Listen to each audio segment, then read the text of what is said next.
out my stuff. Hello! Bananas. Hey, guys. Who's Silly excited talk here. for... what? That is totally the way the show goes. Who's No, excited for... Well, hey, guys. Well, hey, guys. Silly talk here. The fuck is going Canada on? here. What's all this all about? I just thought I'd celebrate Canada today, eh? Sorry, eh? It's the patriotic way. Anyway, maple syrup all over your computer. You guys ever wonder if the Canadians secretly loathe us? I secretly loathe Canada. I If don't they think it's loathed us, secret. they would stop worshipping our queen. I bet if we we started going to Canada right now, we would find. It depends what part of Canada. I bet if we went to Quebec, they would not secretly loathe us. They would loathe us to our face. Oh, hey, Don't people from Quebec loathe Canadians to their face? Because French-speaking people hate the fuck out of Americans. Well- Because Americans are really racist towards French-speaking people ever since like the 2000s. We're racist towards like everybody. hey, Marshall, Aren't there you still need to French-speaking change Americans in, my New Orleans? my Discord name. Yeah, in Louisiana. Sorry, what, Chris? Discord name. What about your Discord? Oh, yeah. Shit. What's your name here? Merkava. Rakava? Yes. Merkava. Merkava. I'm glad you guys love saying it so much. Should we roll Destiny? Yeah, roll Destiny. That sounds like a good start. How do we roll Destiny again? You roll Destiny. We whip out our dicks. Force. That's not a good start. Hey! Come on, Chris, you're the decider. Okay, let's see. Exclamation zero. point. Double light. Roll. Oh. Not a good Marshall, start. where's the but webcam? There it is. I'm not there's even not a looking. lot in play, so I'm not Today too we don't worried. have a bowl. We just have a stick that divides them. I feel like that's better. It was really hard with the bowl. Okay, well now it should be clearer. This side in the camera, the right side in the camera, my left, but the camera's right will be your guys' Destiny points, and the camera's left will be my Destiny points. So what does everyone roll? We have one dark, one light, one dark. Okay, sounds good. So 3 of mine, 1 of yours. I Wait, believe that's what? the No, second- there's only 3 in total. 3 in total. Oh shit! 2 dark, okay. 1 me. Let me take that baby Yeah, away. so at least there's not a lot in play today. I prefer Yeah. a big Destiny pool. Yeah, no, Yeah, because it's- it makes me feel better about using Actually, ours. You know what might be even less confusing than the line? I think I found the ultimate way to display Different this. colors. No, Yeah, no. I've got blue and red dice. I think that's a better way. Oh, if you swap them out every time, yeah. Yeah, Um, definitely. So I'll just have them all in a pile, and then you can see how many blue and red. Is anyone here? Well, Is anyone here colorblind? Two Can of tell the us are difference between colorblind. blue and red. Okay, good. yeah. Plus, I think me and Ben got this covered, even though I can't see the webcam. Oh, that's well. Then you don't have it covered, my friend. Wait, that's a webcam? Get a close up. Oh yeah. There we go. I can see it on Chrome this week too, which is good.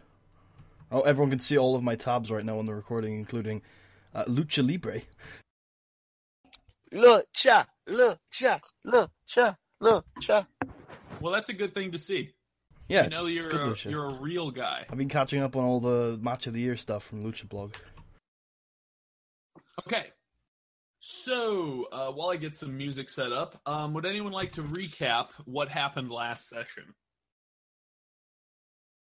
We tripped out on mushrooms, got some lightsabers, got attacked, ran away. Cedric died. Don't remember any mushrooms. What about the spooky ghost that I just ran away from? But it turned out to be Putty's thing. Yeah. Turned out to be my thing? Yeah, it Talking gave you your about the crystal. woman that you spoke to. Who My gave thing you is a crystal. ghost? That's a shame. No, Oh yeah, no, we could use no. Ben's description from the video last week. He doesn't mean that kind of thing. Yeah, Today's session, ghost dick. the group finally arrived on Ilum. Marshall checked the spelling. To be faced with a Jedi trial. During this trial, they meet another member of the crew who evacuated late off the 3rd chapter due to him sleeping in. Was he friend or foe? He was friend. And will That's he what we succeed? know. Will the Jedi succeed in the trials? They did. Find out by watching the last episode. which Well, we now just spoilers. spoiled for you. But there's little things that I didn't spoil that you can. Have you heard Like- of Titanic? like- Ship like- sinks. Like my Like penis what being a color our ghost. crystals are. You guys, we then after I say that we didn't spoil everything, we then spoil everything. We finish it off. We're like, well, let's just Let's talk just about stick a knife in it and call it done. Yeah. Yeah. So while Call I it dinner. load the song that takes a half an hour. Oh, it didn't take so long this time. Last time I played this song, it literally warmed up for 5 minutes and then started. So It's like that email software on your computer that you never use. yeah, Like the song from the last session yeah. that never played until it after like 30 minutes. So even though there's not ambiance, even though space is silence, we're gonna call this the sound of space. So you guys, Well, silence has sound, you know, like that famous. you guys, yeah, exactly. Well, what we perceive as the sound of silence is actually just blood moving in our ears. So you guys have creepy. So you guys have. You're making me have an existential crisis here, man. It's blood. So you guys have boarded the Horizon class freighter, which you guys still haven't named. Not that I asked. You Didn't to. prompt us to. Wait. Exactly. Oh my God. What's the name? I'm never gonna prompt you. I mean, I just expect it to be something that's in your Guys. heart. Shout coughs as We- soon as they get in. We should probably give this thing a name. No. We need to name it some sort of dick innuendo, so when we're docking, it can be announced that insert innuendo here is docking. The Okay, sausage I'm is on it. docking. I'm on it. Okay. What about the Galaxy Plunger? I like Pretty it. great. That's pretty great. Yeah, I don't need to look for any more. Are we happy with the Galaxy Plunger? Oh, absolutely. Okay, good. I will tell you what. We will. This is changed the world. Putty gets 50 XP for naming the ship. Yeah. No, I mean, Definitely. Hey, That's GM gonna, that's said gonna yeah. speed up my progression. Not. I will add a quick handout that says ship Galaxy Plunger, so no one shall ever forget this name. Never. There we go, and I'll put that in handouts and share it with everyone. Okay, I see it. now the Galaxy Plunger is forever reminding you what it's called. It's literally, I didn't even write anything down. It's just the title is the note. You should Marshall, put could the, you fiddle picture- with one of the dice so I can check the webcam's working? Sure. it turns out it's I just got a it. still image that Marshall put up. Is it moving for you? It is. Okay. Marshall, you should put the images of the first and second floors of the Galaxy Plunger in there. Oh, didn't I put them in there? Or am I crazy? Did You're I put them in crazy. Discord? You did Yeah, I definitely think put they're them in in Discord. Discord. I'm not sure if you did it in So here. too. that's why I didn't. Okay, that's why. Because I was gonna say. I mean, I wouldn't have deleted them, so I must have never put them up in the first place. Good point, Ben. That's a good catch. Solid catch. Everyone clap for Turns Ben. out Turns out Turns Brandon's a out- catcher. when I am a catch. Yeah. Marshall's just drunk at 3 a.m., he goes around deleting random files. He's like, oops, there's your character. Did I tell you once in the wrestling RPG, I accidentally deleted Tucker's character? Oh yeah, he did. Was it just gone forever? Yeah, I'm thinking well, he would have been a salty sailor. To be fair, this was during a period where a lot of his characters were dying. I'm pretty sure that character had been brought back from the dead, too, so you know. I think it had just been brought back. No, wait, it hadn't because the character that he made afterwards was. Marshall, is this custom work? Oh, is. yes. I can't wait to It go is. into the latrine. They are original Marshall pieces of maps. One day I shall be a famous RPG map maker. Okay. Extremely famous.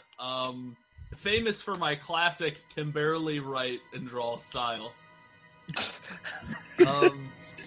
So anyway, and famous for the proportions, which are almost always fucked up when you like examine it with any sort of detail. It's like, So- oh, that's So I don't know, but twice I'm the size pretty of sure. that, and it's supposed to be symmetrical. I'm pretty sure I'm actually piloting this thing, And and I'm trying to set my course for the next. well, that's what I was gonna say. So whoever wants to set the astrogation course, Yeah, you guys we just finished are- off with an astrogation check. Well, you didn't finish it. Oh, one wait, did it yet. You finished off about to do one. So if you want to be the one to calculate it, Ben, then you can be the one to calculate it. I mean, Whatever you don't unless let me do anyone it. has any better than 3 intellect, then I have 6. well, then I guess we're gonna give it to Buddy. I think that's a lie. Don't besmirch me so. I'm only half sure, but I'm pretty sure that was a fib right He there. is too. Can I roll a discipline intellectual check today. to see if I'm deceived? I think. Can I roll my awesome Yeah. coercion to see if I can deceive him? No. I'd rather yeah, I'd rather I'll roll take the- coercion than deception. I'll take the astrogation check. So You just walk up. I have an intelligence of 6. These are not the intelligence you're looking And for. and Chris is like, I don't know what the fuck that means. Like, what's an intelligence? Is that like a new IQ or what? 6 gigawatts of processing Think- power. thinks you have an IQ of 6, never speaks to you again, for worry that he will kill you by speaking to you. No, it's contagious. Okay, wouldn't an IQ of 6 basically almost be brain dead? Oh That's no, a I think plant. it would literally be brain dead. Yeah. No, see, I mean, here's the thing.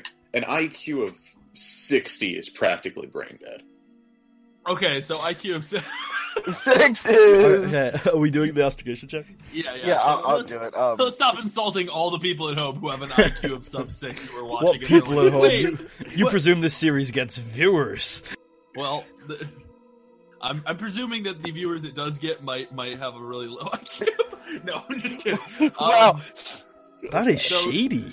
That is shady. So, What, are plants watching us? The real Slim Shady just stood up, and his name is Mashy. so calculate the astrogation. Matchy check has- Mathers. It has an average difficulty, which is 2 difficulty die. 2 purple Alright. die. Chris, Hey, do you have a let's see. Twitter? No. Oh, looks like we're getting lost in space. But with advantage. That does look like what's happening. We luck into a planet made of solid gold. I mean, I guess we do find another interesting place. I'm pretty sure. So, we all die. So, you won't know what happened until later. For now, you're in hyperspace. You're now moving through hyperspace very quickly, and all that jazz. As you do in hyperspace. Why is at least one we not doing this?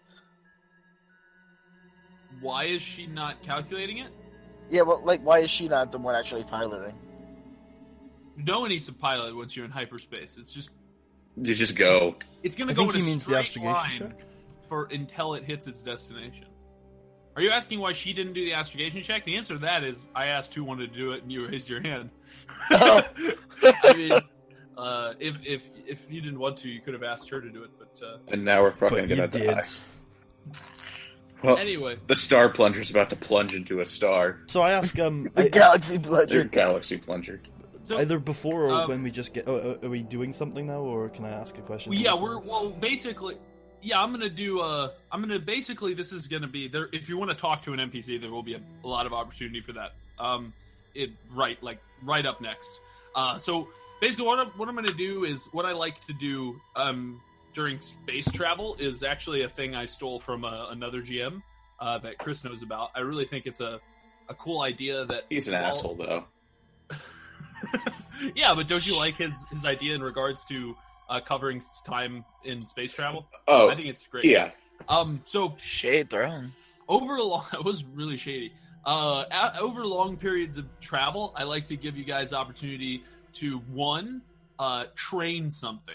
Now, this doesn't need to be an orthodox form of training. It doesn't mean, oh, I'm going to work out. It means you could read a book. You could practice your social skills by talking to people all day. You could try to steal everyone on the ship's stuff and then give it back to them, practicing your sort of skullduggery, or not give it back to them, which we'll talk about that if you do that. I've got a great plan for I Monday. try to steal Putty's stick. Okay, so you can literally anything I've literally written down a ton of things that I'll accept that will sort of convert to XP. So this is a way for you to get XP based on the things you decide to do on the ship, and I leave it sort of open to you. How long have we got? Like in real time? Yeah. So in game The time, entire session. you'll be in hyperspace for 5 days. Okay, I'm going to spend so that 3 will of be- those days withdrawn from... Yeah? Huh? Okay, so each day, Okay. I'm going to give you a day to just do whatever you're doing, and then at the end of the day, okay, you say what you were saying, buddy. I'm going to spend 3 days in complete isolation meditating. What if you starve to death? I will eat the Force. Okay. I will eat the... Osmosis. I'll take. I got rations in the last session that we never ate, so I'll take them with me into meditation. Okay. You hypnotize yourself into eating rations every hour. Anyway, I guess that would be a lot of rations every 5 hours. Very much ration. He just comes out obese. So you go into deep meditation. I'm specifically meditating on us leaving the Jedi at the temple to defend off the criminals and trying to come to terms and peace with it. Oh, interesting. Okay. I like that. So, Spoilers. your character feels guilty about that then? Pardon? Does that mean your character feels guilty about that? I don't know if guilt is the right word, but definitely the character at the time made the decision that they were not strong enough to help and they would only get in the way, and that if they left, they could help so many more people in the near future if they just got stronger. But she doesn't know if that was the right decision. Conflicted. But she also believes that everything happens for a reason, and the Force guides her. So as long as she can come to terms with that, it won't be too bad. Okay, sounds good. Sounds good. So that means if you're doing that, let me see. Meditation.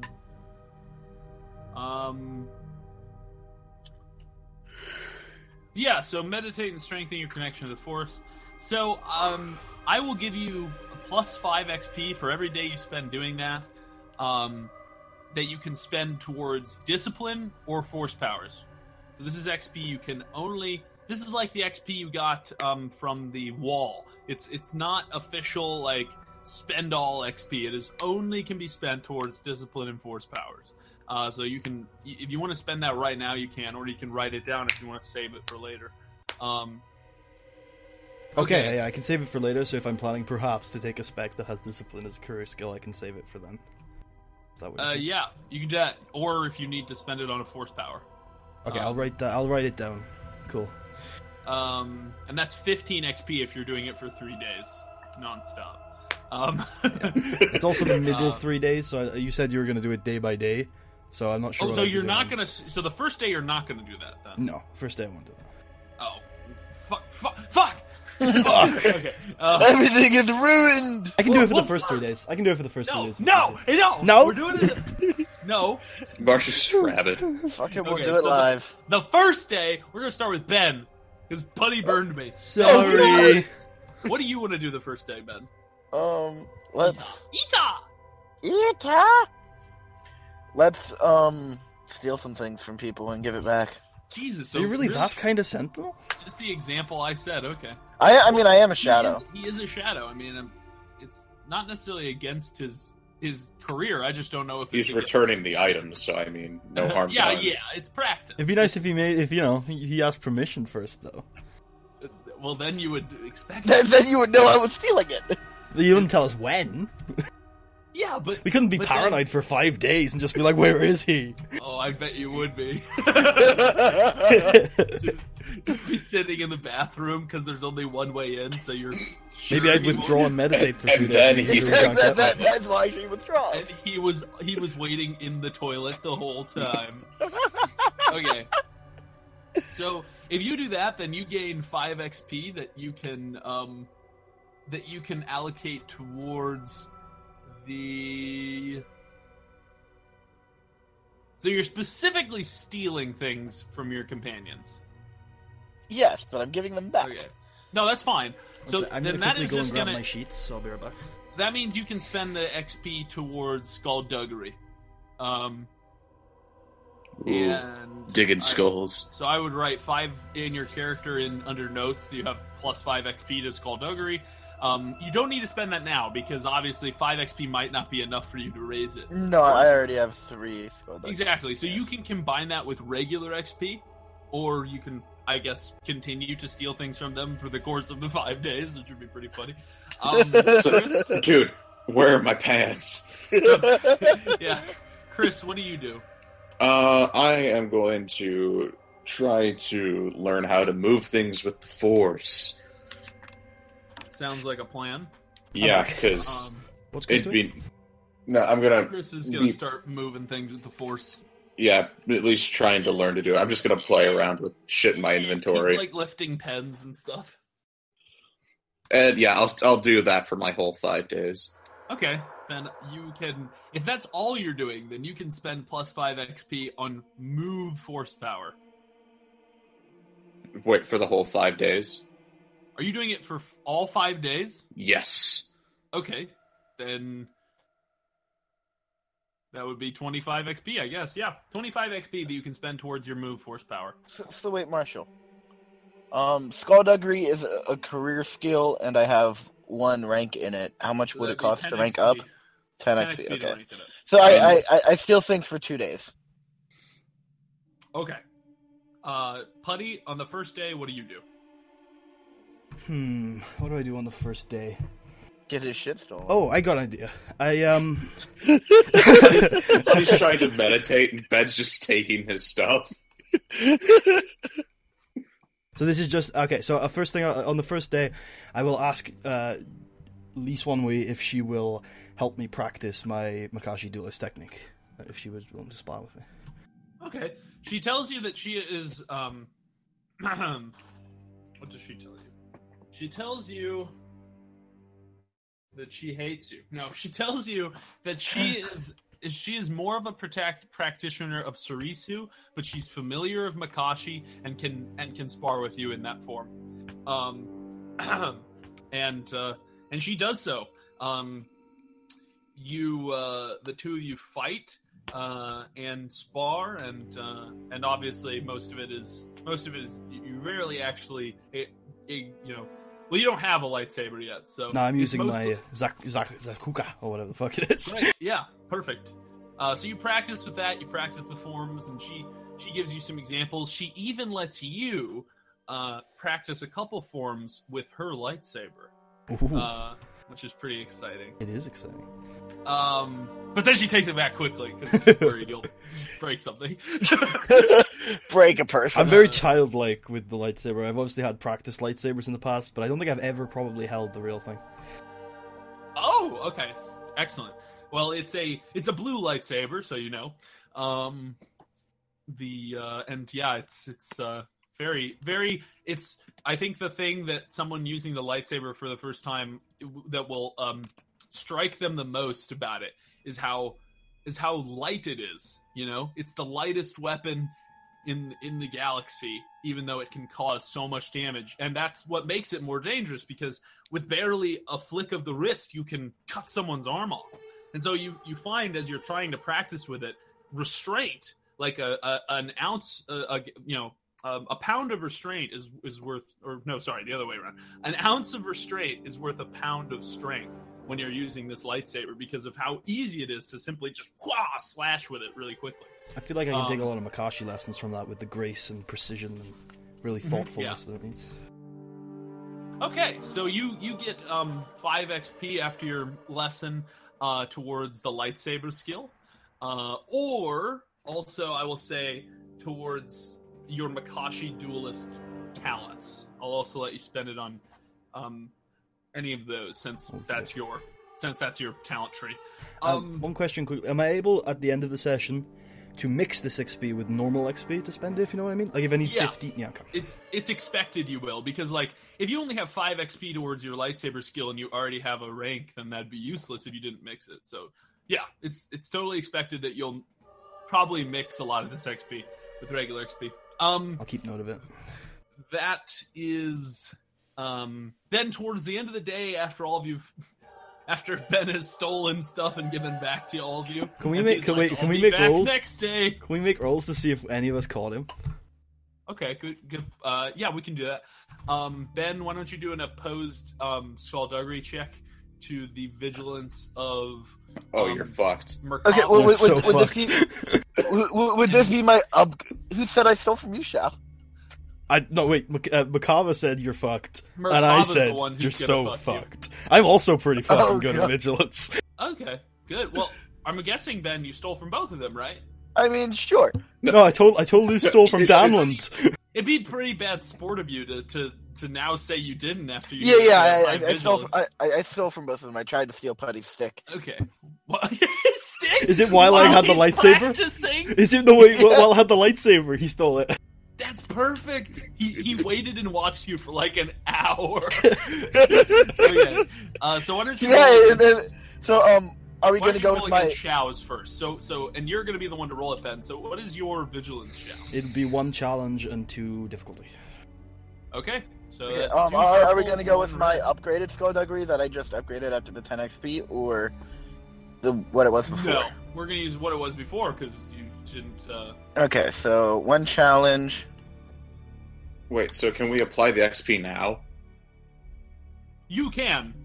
I'm only having him. You can apply it whenever. I'm having him use his old one just because for roleplay purposes it wouldn't make sense for him. Yeah, no, I got you. Oh shit! Oh no! His hand explodes.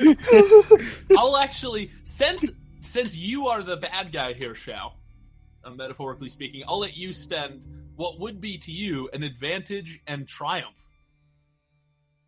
So, I've got it. So my traditional weapon of my race is very specifically designed for one, particular proportions, and 2, like, mastery, elegance, and grace. And so whatever way he tries to pick it up, it could be pretty dangerous to him if he tries to hold it in any way. Like, it's very difficult to hold it properly. Does it have a bunch of spikes on it? No, there's some blades on the end, possibly, that are very dangerous, but even just, like, picking up by the grip is just difficult without expertise or being a Zabrak.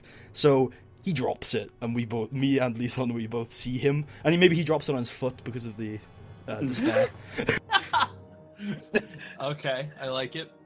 So I spend my next couple of days in the med bay healing my foot. That's awkward. I can no longer feel people stink. Etah, do you say anything to Shao or just Ennui? They both see you just. I greatly apologize. I was just practicing being able to steal things and be stealthy. Take sticks from people. I pick up the idea and say, Etah, I forgive you, but this is a very important artifact to my people. I would prefer it if you try to steal my credits next time.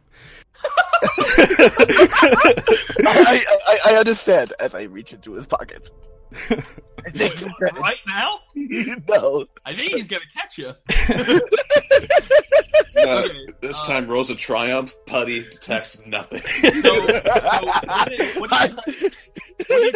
What are you trying to steal from Merkava? What all does Merkava have? What do you have, Merkava? That's a good question. Try and steal his crystal. That would be pretty evil. And then be like, hey, Merkava, I was wondering if I could see your crystal. He's like, oh, sure, I'll show it to you. And he's like, wait, it's not here, it's not here. And he starts freaking out. I lost it! No. I have binoculars, comms link, med pack. Those are my big items. I try to steal some binoculars. Okay. So why don't you roll against his vigilance? What's your vigilance? It is 1 yellow, 4 green. Holy shit! Do you have 5 of that characteristic? Yeah, I have willpower. Pretty much pumped everything into it. He's terrible at everything. At least I just failed this time. At least I only failed. That's true. So, Etah, at least I don't break my foot. You turn around. What were you doing that day, Chris? You were No, I'm trying to freaking spam force on just objects around the ship. Okay, so you were lifting like a little ball on a table while you turn around as Etah has his hand in your pocket or in your backpack, and he's just like,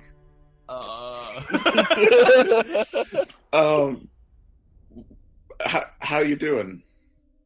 I just wanted to look outside through your binoculars, see if I can see anything.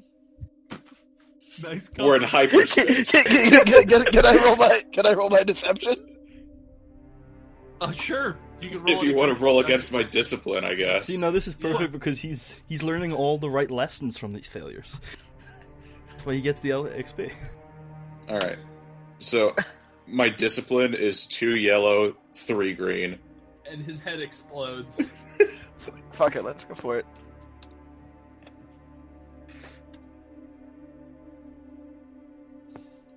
I'm actually gonna check. Oh, well. Advantageous failure. Yeah. What do you know? So I'm just gonna go. You realize we're in hyperspace, right? You couldn't see anything. Yeah, that. I mean, You I guess the that makes advantage sense. bought him the benefit of the doubt, though. I think you could use the advantage to. So he knows you're lying about using it to see out of hyperspace. Maybe you could turn the lie into another lie though, and say like, yeah, I was sorry. I needed them to make a present for you. Or something, I needed to give them back to you. No, basically, Yeah, I'm interpreting I the. just giving you the benefit of the doubt. That makes more sense. Yeah, I'm just gonna assume that he didn't realize that he couldn't see stuff in hyperspace, really. So now I'm just an idiot. Great. So you assume incompetence. Where you shouldn't assume malice. All In right, this yeah. case, malice was the intent. Well, I guess not malice. Not really, because I'm just It was- gonna give it back. Never assume malice when you can use I was just gonna steal it without him noticing. And oh, hey, Makava, I found your binoculars. in my hand. Wait, yeah, wait. You... Wait, what? No, you found him in your hand. I found them on the ground, and I was giving them back to you. Sure, buddy. Oh my god, that was totally the lie. I should have gone with that. I just found them on the ground, and I was putting it back in his bag. All right. Oh god, this is the really scary part of the track. So while the ancient priests are making a sacrifice to their god, you guys, after a long day of shenanigans, hear you hear from the galley or the cantina, the sort of kitchen on the ship. You hear Danland yell, I've prepared a meal for everyone. If you'd like to gather, and eat. Okay. Does anyone answer the call?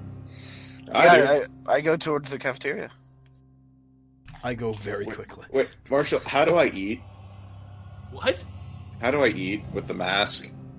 Oh, good question. Very carefully. I just mash it through. You know, Maybe you that's- take the mask off to eat. I can't do How that. do Keldor eat? How do Keldor eat? The answer is there's a tube somewhere. Oh, okay. You can last for 5 minutes without your mask. So, well, that's not true. In the game, you can last for a little bit without your mask. So maybe you take it off and then stuff food in real quick and then put it back on. Or, whichever you prefer, or there's a tube that you take out and use it to, like, stuff the food in the tube. Which do you prefer? Which is less ridiculous? I'll probably just take the mask off for like a second or two, put some food in, put it back on. And chew. I guess I eat slowly. Yeah, it's a process.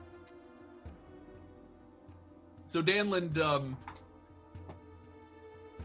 I think the tube's more for liquid anyway. I wouldn't want to gum that up with, Danlin takes some sort of liquid that he's been stirring in a pot and starts to pour it in several bowls around the table in the galley, and he says they call this the Undercity stew where I'm from. We used to make it back on Coruscant, and he sort of pours you all some bowls of it, and then he puts it back where he had it, and he said, although I must say the ingredients on this ship are a little better than what we had to work with back then. And then he sits down and he begins eating, and yeah. Do you guys have anything to say to each other? I mean, do you guys know each other that well? Well, I'm assuming we've met each other in passing, like. Yeah, but that's not knowing. You know about us three, the player characters?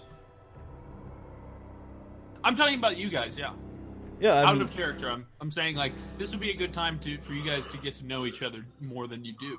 I mean, I think it was established in, like, the first session that Xiao and I know each other at least a little bit. A lot. And then I established in the last episode that I'd at least talked a little bit to Merkava, and I'd seen him training a lot. And often ridiculed him about his fighting form. Wow. So, what have you guys been working on past couple days? Learn the only the correct lightsaber form. Whoa. Interesting. I've been working on my force power, but beyond that, I've been taking it pretty easy. Lee Swan Wee says there is no correct lightsaber form, just tools in a Jedi's belt. I roll my eyes away from her vision and say, "Yes, you are right, Master." As you blow a raspberry at Chris, like under the table. Yep. Like low key though. Okay. Anyway. So yeah. Can't wait to toss you into the sun. Jesus. Wow. I feel like you should take a conflict point for that. It was just banter. But hey. Fucking every Sith Lord begins with banter. That's true. Especially the famous Sith Lord Darth Banter. Darth Banter. So yeah. Next Star Wars RPG, I'm totally playing Darth Banter. As you guys continue, just a sassy Sith. As you guys continue to pour over your stew. Lee Swan Wee says, has anyone here been to Dantooine before? I have not. Would I have been there in my life as a slave? I've heard he's a swell guy. Very unlikely that it's a pretty it's like a farming planet, but they don't farm like really profitable crops, so it's unlikely the slave trade would ever really come there. It's like they farm food, and that's about it. So there's not really a market for slaves on a planet like that. So so none of you have been there, is the consensus then? Nah. I think he's a person. She says, I visited there while I was training. I did most of my training at Coruscant, but I was there for a brief respite, and I must say that Dantooine is a place of great meditation. It's a beautiful and calm planet, but I must say also the way they teach there is much different than what you're used to at Coruscant. At Coruscant they teach through a much more rigorous sort of group learning. You know, they take you in. And this is stuff you guys would already know. She's sort of just reiterating because you've been through the process. You'll learn through in large groups of 10 to 20 students, and you'll be taught lessons by various teachers who specialize in certain areas of the Force. Whereas on Dantooine,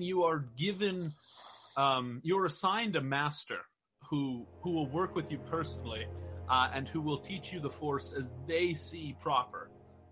Which is controversial in much of the Jedi Order, this way of teaching. But perhaps it will be good for some of you. So it's basically homeschooling. It's like, well, that's a way to think of it. Yeah, it's less structured. These are it'd be like if a professor homeschooled you. Like they So aren't it's like just doing parents. your PhD. Yeah, it's a lot like that. It's not like your parent who doesn't know anything about the Jedi is like, okay, let's get out your book. I bought it online. Let's learn about math. It's it'd be as if a professor is one-on-one with you. So a lot like being a grad student or being getting a PhD. As you continue to sit there, eating your porridge, she says, I must say I have been rather conflicted about our choice on the planet that we came from. I feel that we may have been mistaken in not taking up the fight against those pirates. Or against those exchange forces. One real quick. One of my characters' emotional strengths is justice, and it says like he wants to do like the objectively right thing. Yeah. So that would be like helping people. Yeah. Yeah. It means. I mean, it can mean a lot of things, but I think it doesn't just mean helping people, because there's something else for that called compassion. I think justice is less helping people and more hurting bad people. You know what I mean? It's not so much that you want to help good people, it's that you want to make sure the people who hurt other people, you want to make sure bad people are punished, that there's some sort of law in the galaxy. Yeah. And it's not just punishing people, it's also you could view it as just a way of looking at the galaxy through lawful eyes, through the rule of law. You think that's a good idea. Or maybe you don't think official laws are good. Maybe you think like vigilante justice is good, but you get the idea. Yeah, it's a good thing my emotional weakness is cruel. I mean, yeah, cruelty means you would fall to that emotional weakness because you while you're practicing your judgment on others, you may be overzealous in punishing them. That's sort of how that links. But yeah.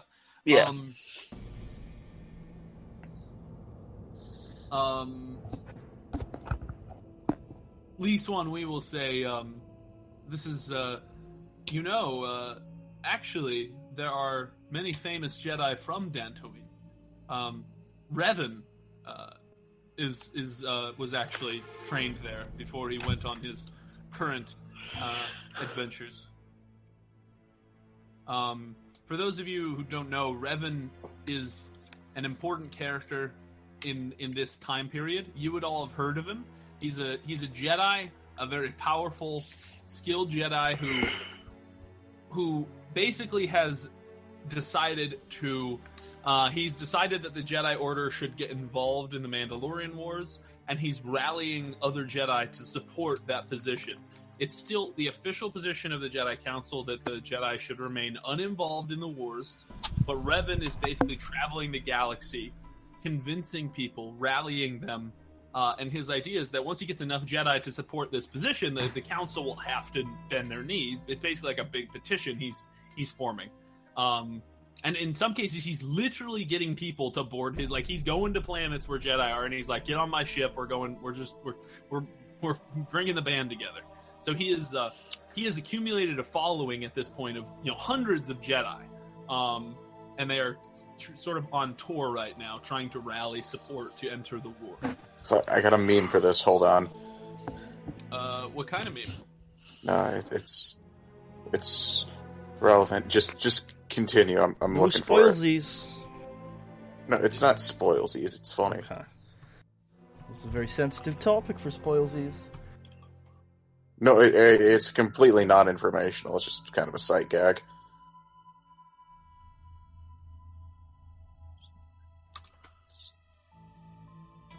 Fucking found it. I feel like we should continue with not let Chris's memesies hold up our... We have to wait now. I mean, it's... Memes are memes. That's so Revan. Yes. You know, the whole gathering Jedi bit. I hate it. I'm gonna delete it. I approve of his decision. No, it's fucking fantastic. That was a horrible waste of our resources. So... As was that scattering of the dice. Oh, sorry. Oh yeah, we have dice. So yeah, do any of you have any opinions on this that you share with her? Like, what do you guys think about the war, and what do you think about the idea of staying out of it or getting involved? Talking about the Mandalorian war. When she mentions Revan was trained there, Shar just smiles. So you, interesting. I'll deal with that. What do you do, Ben? My character would agree with the Jedi Council on this whole thing. Do you say that? No, I mean, like, fuck Mandalorians, but yeah, I mean, you know, whatever stops them, stops them. And the reason I'm asking you guys is, like, have you ever been at a dinner party or a gathering? I always bring up the word dinner party. I've never been to a dinner party in my fucking life, but it sounds like something that people bring up. Have you ever been to, like, a gathering or a group or something of people that you don't know super well, and topics come up, and there's always certain topics that will just spark politically charged conversations. Like, if someone mentions the word Donald Trump at a dinner party or any sort of group here in America, all of a sudden everyone's just talking about politics. So Revan is like one of those figures. If Revan is brought up in a group of Jedi especially, all of a sudden a bunch of them will just start arguing about it, and that's why I brought it up. But Ben, do you voice your opinion about the fact that the Jedi should remain in the remain out of the stay wars, out of it? Yeah. Okay, so you say that. Does anyone respond to that, or is that the consensus? Show stays silent, but is maybe tuts. I think Show probably tuts. If it becomes, what does tuts mean? Exactly. She goes, well, that's what it tuts. Okay. Because I mean, if it becomes much larger of an issue, everyone's going to be involved, whether they like it or not. the Jedi Council should have gotten involved ages ago. It is not our place to get involved in the war. It is exactly our place. Just for some context, by the way, the war has been going on now for about 10 years. It's been escalating slowly over that time period. Lee Swan Wee says, I must say that I am conflicted over the issue. I think that there is wisdom in the Jedi Council's decision, especially considering what happened the last time we got involved in such a war, but I also think it does not change the fact that many people are suffering, and it should be our job to stop them from doing so. I wish there was a way that we could end the war without sacrificing ourselves.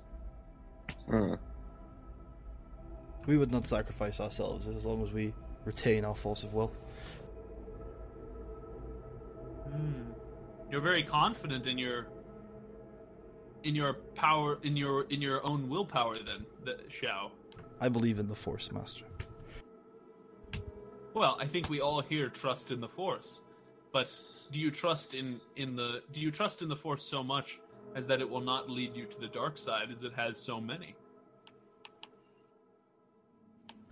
Just is somewhat stoic and says, I trust the Force wherever it may guide me. Interesting. So, if it guided you towards the dark side, you would trust it then? Perhaps. I look around. We experienced the dark side only yesterday, and sometimes it can bring good. How did we experience the dark side yesterday? Out of character, I want to know what A couple of us used dark side force points for our force powers yesterday. Oh shit. Lee Swan Wee says you channeled your anger and your fear yesterday when you went through those trials? Yes. She looks to Etah and Merkava and says, "Is this true of you as well?" I didn't use any force power yesterday. Well, then you are a failure. What? But you did get a vision of anger and hatred, right? Well, it was more death and destruction. Same with me. She says, what were these visions? In my vision, I manned the guns as I destroyed a star cruiser. Or some sort of ship. Containing likely people's lives. And Wait. the rest of you? No, mine centered around Mandalorians, so... In what way? How were the Mandalorians involved? It was a sitcom.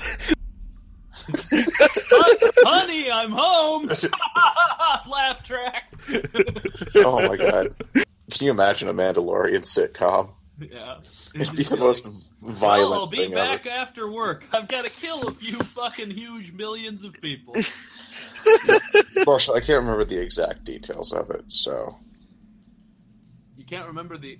Oh, so it was almost like a trance then. You forgot it as soon as you came out of it. Oh, Or are you shit, saying hold on. that out of character to me? No, I'm saying that out of character to you. Okay, then I can find out what it was if you'd like me to remind you. That'd be great, but I gotta make a call real quick. What?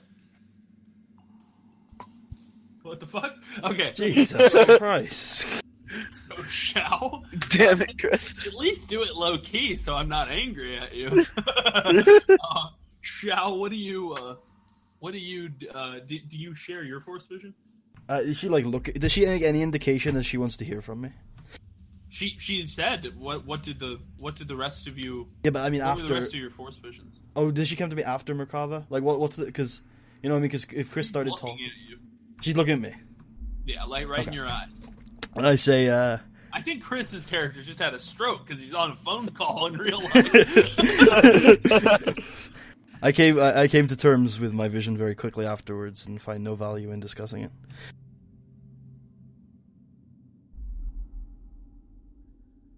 Wait, repeat that? I came to terms with my vision very shortly afterwards and find no value in rediscussing it. Well, perhaps it can provide some value for me. I'd rather not. Very well. I must appreciate warn you, that. though, some of the masters at Dantooine will be more prying than I am. They often try to find out what your thoughts and feelings are.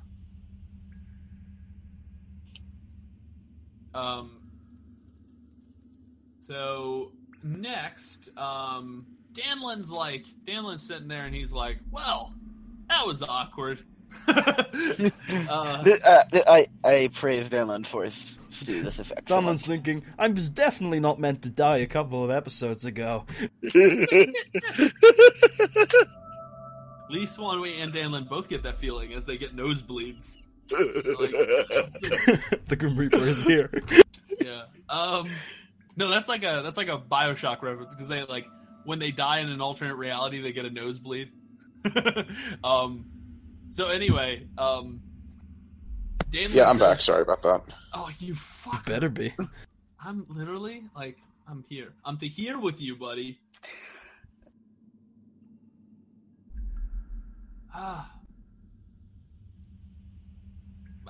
So Damland. Oh yeah, so your by the way, your vision, Chris, was troops, Mandalorians walking up and down. You were walking up a line of Mandalorians that were sort of on their knees at your mercy. There were other Republic soldiers around you. You appeared to be their commander of some sorts. One of the Mandalorians was making a confession, and you killed him after he confessed. Oh, yeah. Or almost while he was confessing, because his confession upset you. You made a snap decision that he deserved to die at that moment, and you just were like, die! So that was what your vision was. Yeah. But you said, Shao, you said something to Danlin? No, I thought you were saying something about Damland, sorry. Oh, Danlin was like, yeah, Danlin No, was like, I said something to Danlin. I said his stew was excellent. oh, Danlin's like, well, thank you. Now, personally, Just giving you lines. I'm no expert on Jedi philosophy, but I can tell you what. There's plenty of battles I was in where we really could have used some Jedi. I mean, fuck. Sometimes we were outnumbered 10 to 20. The Battle of Florn comes to mind. We ended up battling their best warriors right at knife fighting range, and they were much better hand-to-hand combat than we were. A Jedi or two could have saved hundreds of lives that day. Alone. That's not to mention the countless other battles I wasn't even a part of. Saved hundreds of lives, you say? Yes. Sure, just smiles. Saved our lives. Would have killed a lot of Mandalorians, though. I look at Reggie. I look at Merkaba. Fuck the Mandalorian. Right? Wait, what's happening? Who are you It's looking at? Grandar! Who do you look at? I look at Merkaba and say, fuck the Mandalorians, am I right? No, fuck him. No, it's funny because one of my main character traits is hates Mandalorians. He says, yeah, they're pretty monstrous. I saw my fair share of them while I was on campaign. Mm-hmm.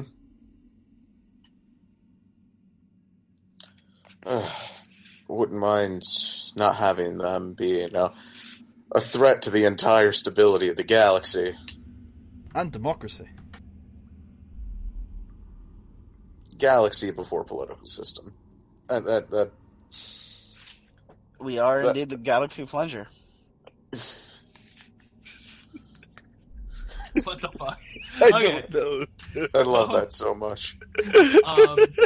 So after a while, the dinner starts to come to a close, and all of you guys sort of go to your respective places and maybe, cool down for the night. Maybe think about what's been said. And then after all that, you are killed. No, Do we rest off our strain now, or is that later? Yeah, you can rest off your strain. What about our wounds? Wounds you heal once every rest. Can I... Oh, so... Alright, good.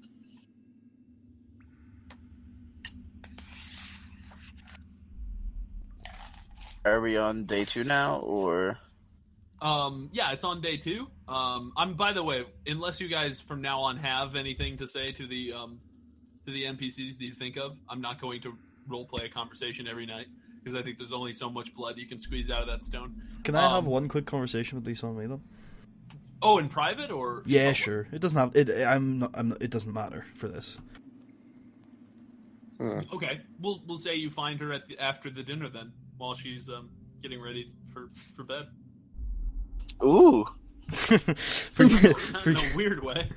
Forgive me for my ignorance, but you're naked. Forgive me for my ignorance, but I am curious. Maybe we can go in the bath together.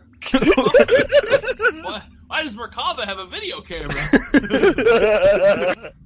Okay, anyway, continue. Forgive me for my ignorance, but I was curious. What would be the next step with this? And I pull out the lightsaber crystal. Ah! Okay. She says, well, I am, when we arrive on Dantooine, while I'm not exactly sure what they'll do, I imagine that they will give you an opportunity to make your lightsaber there. Usually, we have the students make their lightsabers on the way back to Coruscant. Unfortunately, one, we can't go back to Coruscant right now, and also the droid that we usually use, which helps teach the students how to build their lightsabers and carries along the required components, is currently malfunctioning and is under repairs. So, for now, you will learn to build your lightsaber from whoever teaches you on Dantooine. Excellent, thank you. Okay. One day I will be useful in combat. One day. I'm getting closer. I can shoot decently well. I'm gonna be a monster with that lightsaber. Nah, I'm 30 XP away from being able to actually wield mine without breaking my arms. So the second day goes by, and Chow begins her meditation. Chris, you continue doing. You continue using the Force, I'm guessing, Chris? Yes. For all 5 days? Yeah. Okay. And then, Ben, do you continue to use your skullduggery? Yeah. Okay. You want to make more checks? No. Oh God, no. Putty, while you're meditating over the over what happened back on Ilum, you think about you think about what happened. You think about your decisions, and you feel a sort of darkness or emptiness surrounding the event. Although you don't feel this is coming from within you. You feel that it's coming from beyond you. And you're not sure exactly what that... Or you might... I mean, it's up to you what that means. But you feel a darkness coming from beyond you as you meditate on this. Okay. And... Yeah, that's a full day. On the third day... so obviously, Putty's going to continue meditating. Chris is going to continue...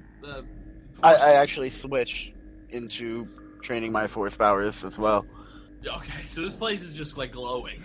It's like the ship starts to like maybe Merkava and I actually trained together since we both have the same. We're gonna like toss a ball back and forth or some shit. Danland walks around the ship and is just like, "What the fuck is happening?" I'm going to train my force powers for the last 3 days. Okay. If I calculate, that should give me 15 XP, right? Yes. Okay, so I've already upgraded. Good. Okay. Then you guys, I guess, know what all of you did. So, yeah, Putty... Oh, actually, Putty still needs one... Putty, what do you do on the last day? Right, so on the last day I want to go to Danlin, and I want to ask if he'll help me with something.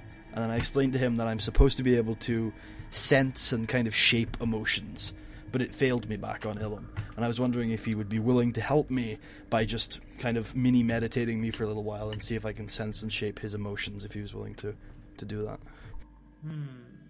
He says, very well, I suppose. Yeah, okay, fine. As long as it's not permanent. I don't think it's permanent. I hope not. Don't seem confident, but I've been through worse. Go ahead. Cool. Jesus, this guy could shape the rest of his life. He's made bets before that have been more important than this. No, yeah, so... I scar him emotionally, he forgets his childhood. Oh god. Does this mean you're practicing your influence force power? Yeah, generally trying to just shape tranquility into the room, but just generally trying to sense more than actually shape. Oh, you're not trying to alter his emotions, you're trying to sense his emotions. I'm trying to get a connection with them so that I may shape them, but it's very, like, cautious, you know what I mean? I'm not, like, really hardcore using influence to, like, really push tranquility. It's more just trying to get that connection and feel like I could push tranquility, you know what I mean? Like, it's very cautious. I gotcha. Overextending myself. You're licking him. You're just, like... Not physically. Yeah. But, like, with... Why not? Zabrak tongues are poisonous. Oh, I don't think so. That would be unfortunate, though. I just want to take you in my arms and kiss you right here. No, don't do that. Okay, anyway, so yeah, you sort of sit there, Danlin, probably while he's eating soup or something, try to like mess with him and connect with him and slowly tug on him with the force. No, not that. Oh, okay. Well, no, not that. No. So you get No tugging. 5 XP. You get 5 XP that you can spend towards the sense or influence force powers. Okay, and after that, the 5 days are over. Has everyone wrote down? Or... Oh wait, sorry, I didn't hear you. Did I get something for the last day? Yeah, you get 5 XP for the sense and influence force powers. Okay, excellent. Thank you very much. So yeah, that is, you guys spent those 5 days, meditating and learning and blah blah blah. Making the ship the haven of the Force. The haven it is. No, it's the Galaxy Puncher. So, at the end of the 5 days, you know that you're coming up on the planet whatchamacallit, on Dantooine. And Wait, we know that? Yeah, because it's okay, cool. You know how long it takes. And it says on the star chart that you are currently arriving at Dantooine. Okay, as soon as as soon as I like get word of that, I'm just gonna turn to Etah and say, I genuinely thought you couldn't manage it, and I tap him on the back. I was worried too, but it seems I have succeeded. As you say this, the ship comes out of hyperspace far too late. You enter the Dantooine's atmosphere, and the ship begins to burn up. Well, Oh God! And Xiao's like, I spoke too soon. Wait, Now does that actually happen? landed. Yes, literally. The ship is now has entered real space far too close to Dantooine's surface, and you're now basically a meteor. You're just flying towards the surface. Shit. So do you do something about it? Cry. I cry as well. We're not me and Merkaba are like, we're not equipped for this. You're all gonna die! Does we do anything? Like, does she go into the pilot's chair? Yeah, she Okay, probably let's- goes there. Well, then I go into the co-pilot's chair, and I'm like, how can I help? Okay. My putty, our tears will put the ship out. I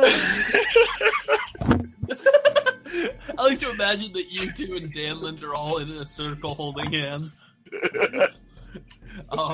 So I've seen someone do this before.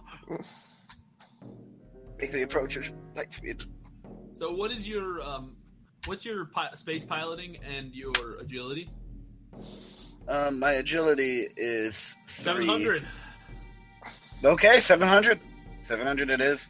You said it's 3? I said 700. No, it's 3, and my space piloting is... there's no skill in it, or rank.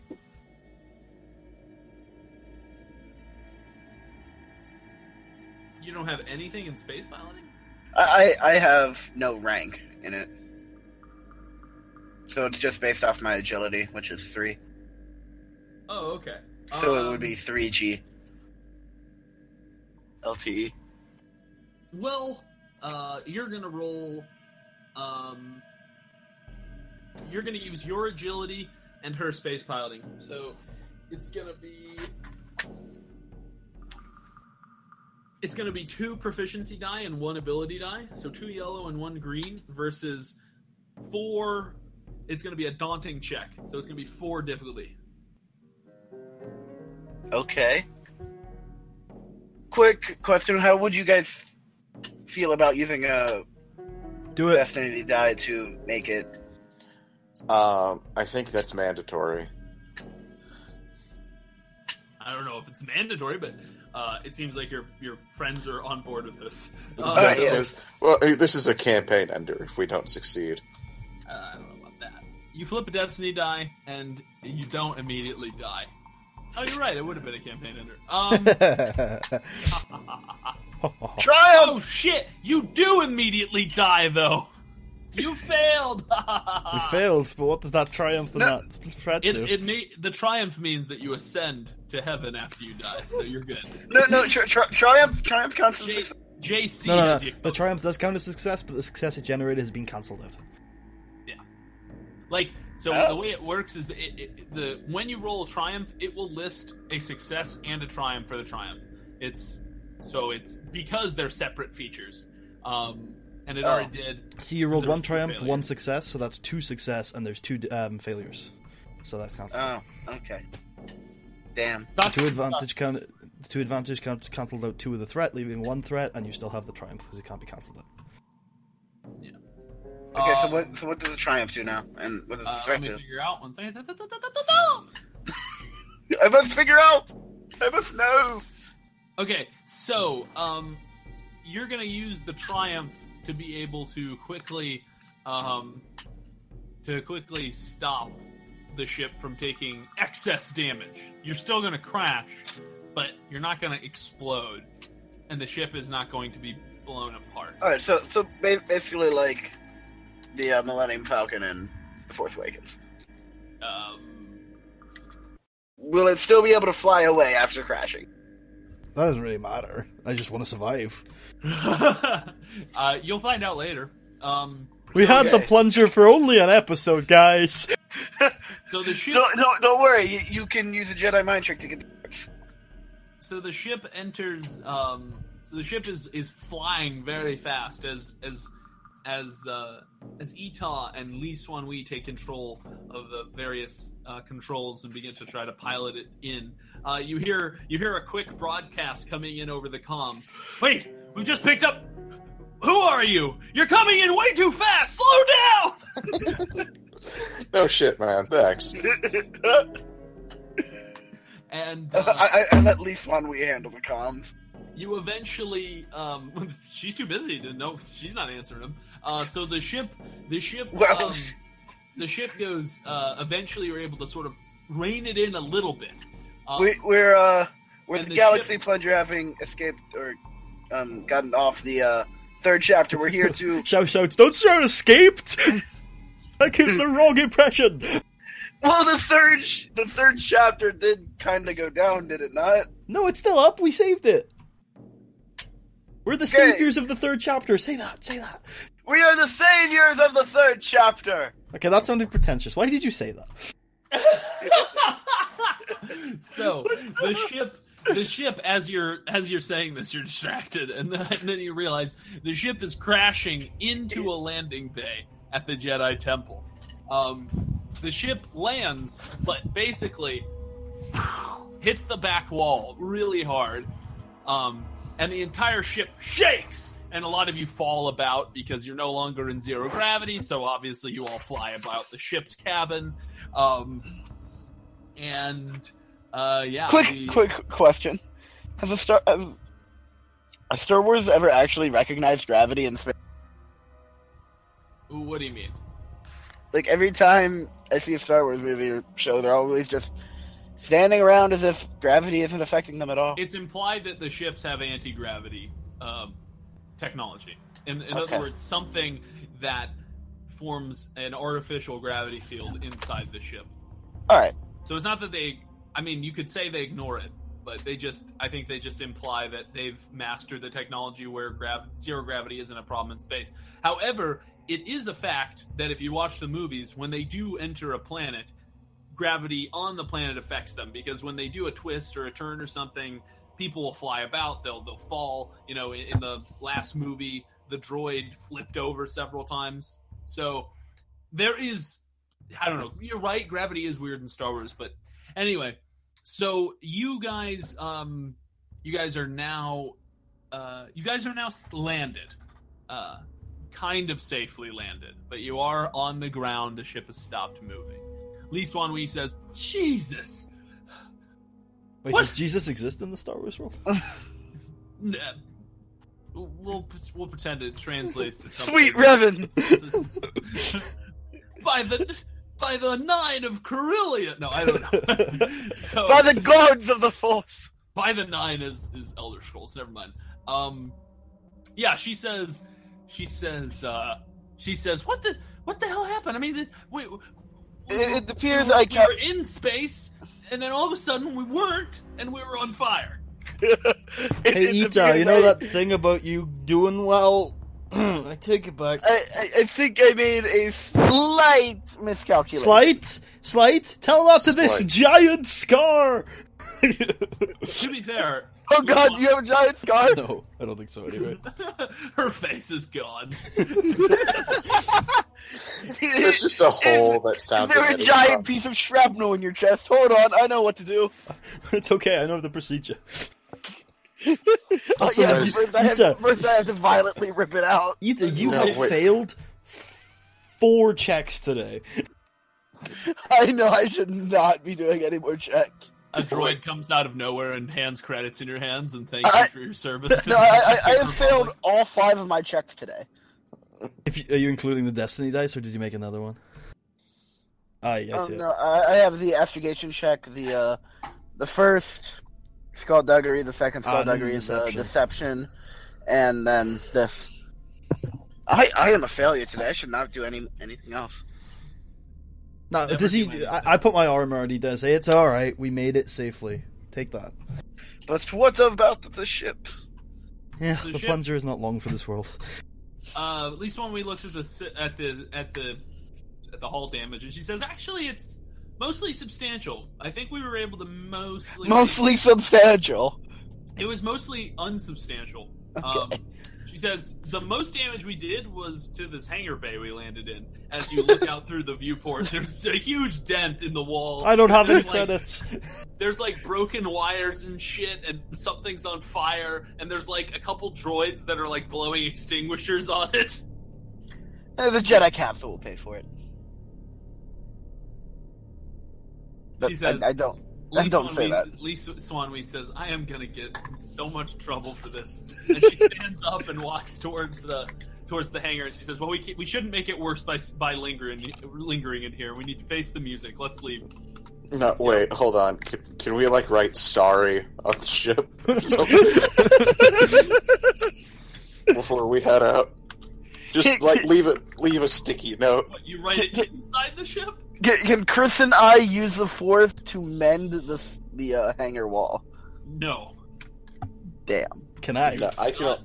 Cannot manipulate it that finely. You can move things. That does not. You can't repair things with your hands. How would you be able to repair it with the Force? It's not Force exactly works repairing. in mysterious ways, It's Marshall. moving the dented wall inwards. Yeah, no, you're not powerful enough to do that. Oh, well. Guess I gotta kill my loved ones. And some Tusken Raiders. Yeah, the Emperor comes by and says, I could fix that wall. Ancient dark My side whole prophecy. life is now all about this wall. Revan hops in the ship and he's like, I'll fix it if you join me. Do it. Okay, so do all of you... So the doors to the ship open up, and you guys all go down in the freighter bay. Does anyone hide on the ship and doesn't want to face the music? No, fuck it. No, I walk right. Yeah, Shell walks out chest held high. She didn't have anything to do with this. Proud that we crashed. The first Jedi you see, you spit on him and say, fuck you. Shell uses influence. This is not the ship you're looking for. Okay. So, There is no dent. There is no dent, only wall. That is an illusion the dark side is implanted in your mind. See through it, man! Through its evil influences. So the first thing I'm going to show you guys is a handout. Oh god, Mace Windu. No. Does that not really even look like close. Samuel L. Jackson to you? I'll put it in Discord. So this is I mean, not Mace Windu. It was like a lot older hair and actually hair. Also, we're like 2,000 years before that guy. I know, but 4,000 years, actually. his head shape is pretty similar, I think. Actually, Ben, I'm only called racist on that. You saw a I'm gonna too. You saw a bald black dude, and you're like, Samuel L. Jackson, right? That's like so racist. It's like who's the guy who plays Professor X in X-Men? He's a famous British actor. Patrick Stewart, right? Or I think, yeah. yeah, it'd be like if you saw a bald white guy and you're like, Patrick Stewart, right? Anyway. I'd actually probably go Dana White. Okay, so It's either that or Bryan Cranston, so... well, yeah, but Yeah, those are the three types of white bald men: Bryan Cranston, Dana White, and Patrick Stewart. but more racist because we only came up with one black guy. And it's Samuel L. Jackson. Okay, so Who wouldn't want to be him, though? Apollo Crews you and Titus O'Neil. There we go. Enough of this. So you Three black guys. You see this guy. He says he looks shocked. He says, welcome. I am Master Dorak, and I am a historian and Jedi chronicler at this temple. We have been expecting you, though we didn't assume you would come so abruptly. Perhaps they simply let you take joy rides around Coruscant, but that won't be accepted at this institution, I promise you. I go up to Dorak and You I will have apologize. Shut up! No, he like Sith lightnings you. No. Oh God! So what do you say? I apologize. This is all my fault. I made a miscalculation, and we ended up leaving hyperspace a bit later than expected. I put my hand on Etah's shoulder while he's talking. I say, with all due respect, Master, we were attacked on our main ship. We've had to abandon everything. We've been flying, I don't know how far, without a professional pilot. And the fact that we're even here at all is probably a testament to our fortitude. And I need a piece of bread. And Shout Stomach starts grumbling. He will say... You still have the rations, though, don't you? No, I ate them all in meditation. He will say, well, we will repair all these damages, and from the looks of it, your ship could use a shining as well. There's huge scorch marks all over the ship. Like, it looks like you lit it on. She has a name. Oh God, no! There's scorch marks all over the what is it? The galactic one? No, I say that to the master who said I'll like repair your ship or something. I said she has a name. He ignores you. He says, in the meantime, I will show you to your quarters here. Please treat them better than you did our hangar. Tomorrow you shall be called before the council to begin your tutelage here, so I would keep your actions well disciplined until that time. And he sort of... I have a 4 in discipline. He motions for you to follow him. Can I move the ship? Why would you want to move the ship? To bring it with us. Do you want to break the other part of the hangar? So it is easier for them to fix the dent. Please just let them deal with it. You can already see a lot of people around the ship. They're already beginning to repair the dent. There's no need for you to start moving shit. It's also a temple full of Jedi Masters. If they need to move something, I'm sure they can handle it better than you. Do you still want to move it? You physically can't. What is your ability with move anyway? Have you I have unlocked the basic ability, Marshall. Can I move a ship?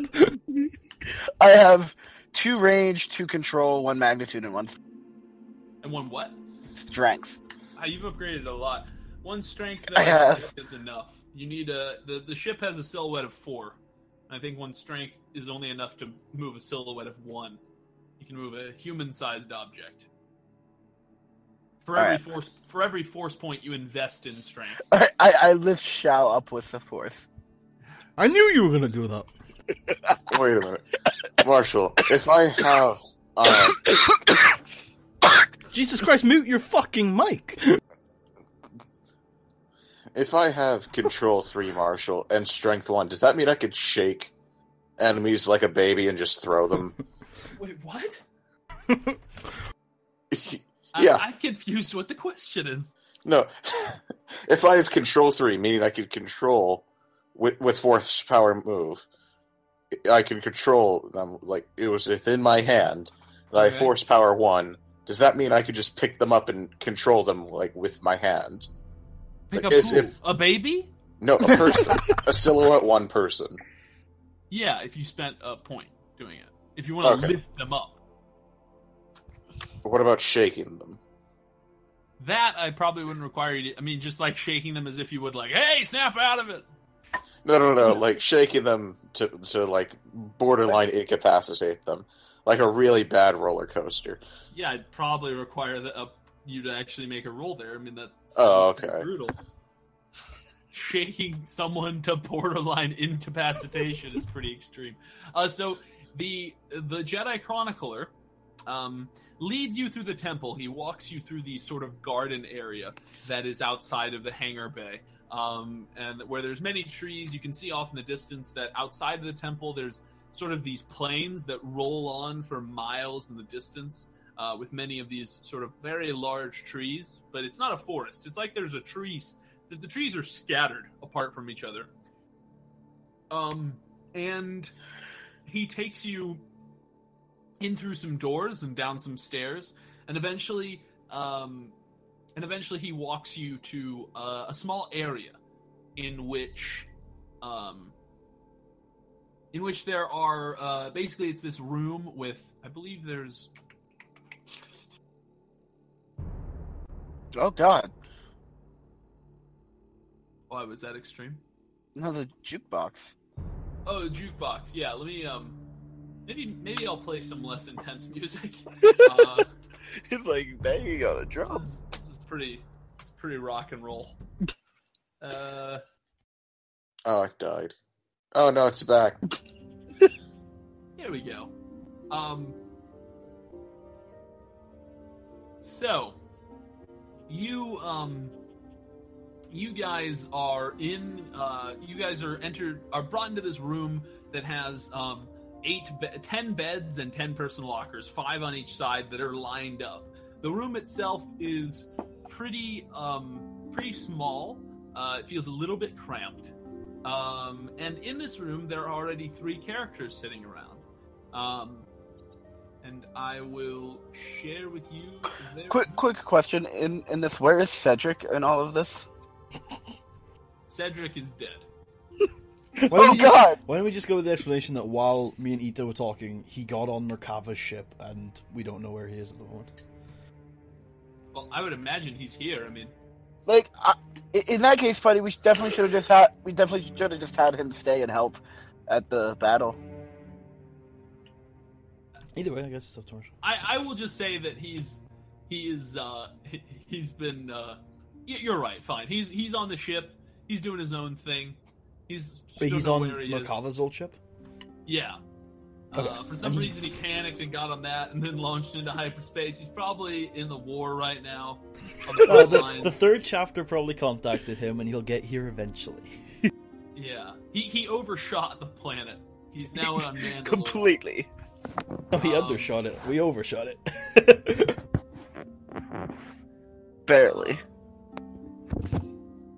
You're saying we barely overshot it? Because if that's the case... We still made it to the planet. You barely did, because you entered. What happened is usually you would enter the sort of system of what the hell? But what? Why, Putty? Because she's Putty's a character who's in the room. I didn't see her. I was just very, very studious. Okay, so thank you, good sir. So the basically what you were close in the scale of things, because what happened was you entered hyperspace too close to the planet. The gravity pulled you in. I mean, if you were generally, you would jump far enough outside of the planet's gravitational field that wouldn't happen. But I mean, in the grand scale of the galaxy, you didn't overshooting it would be crashing into the planet. That would be overshooting it. That'd be overshooting it too much. I believe what we did was overshooting it too much. Well, overshooting it too much would be instant death. No, too much is what we did. That's just a catastrophic escalation. Yeah. But it's not too much. You failed, Etah. Get over it. I hope you feel horrible, because you're a bad person. I failed my Jedi order. I must commit seppuku. Okay, so when we walk into the room, I immediately go, the racial diversity in this place is great. That's a weird comment to make. Considering we're all different races, aren't we? Except for Etah and the girl. He's like... Wait, the girl's a Moralian? Oh, sorry, Cedric would have been the same race. Never mind, sorry. Isn't Merkava the same race as Draelith? Draelith is the same race as Merkava. They're both Keldor. Yeah. There you go. So anyway, yeah. So you see these 3 people. They are all sitting around Gameth, and so the Keldor and the Nautilon. So the top 2 pictures that Putty posted. They are both They are both sitting in one corner talking to each other. And they appear to be discussing a lesson they learned yesterday. And the human is sitting in a far corner reading silently to herself, lying on her bed. As soon as you enter, the two who are talking turn to you and say, "Oh," Gameth says, "Oh, welcome." And Draylith says, "Oh, we have new Padawans, excellent." And they both stand up and say, "My name is Gameth Trow, and this is Draylith Cathanda. We're some of the Padawans here at Dantooine." This is My name is- Etah! Oh God! My name is Etah! And you can call me Xiao. But you can call me Etah. This one is Form 6. Why do you call him Form 6? Because I saw him doing it once and mocked him forever for it. Okay.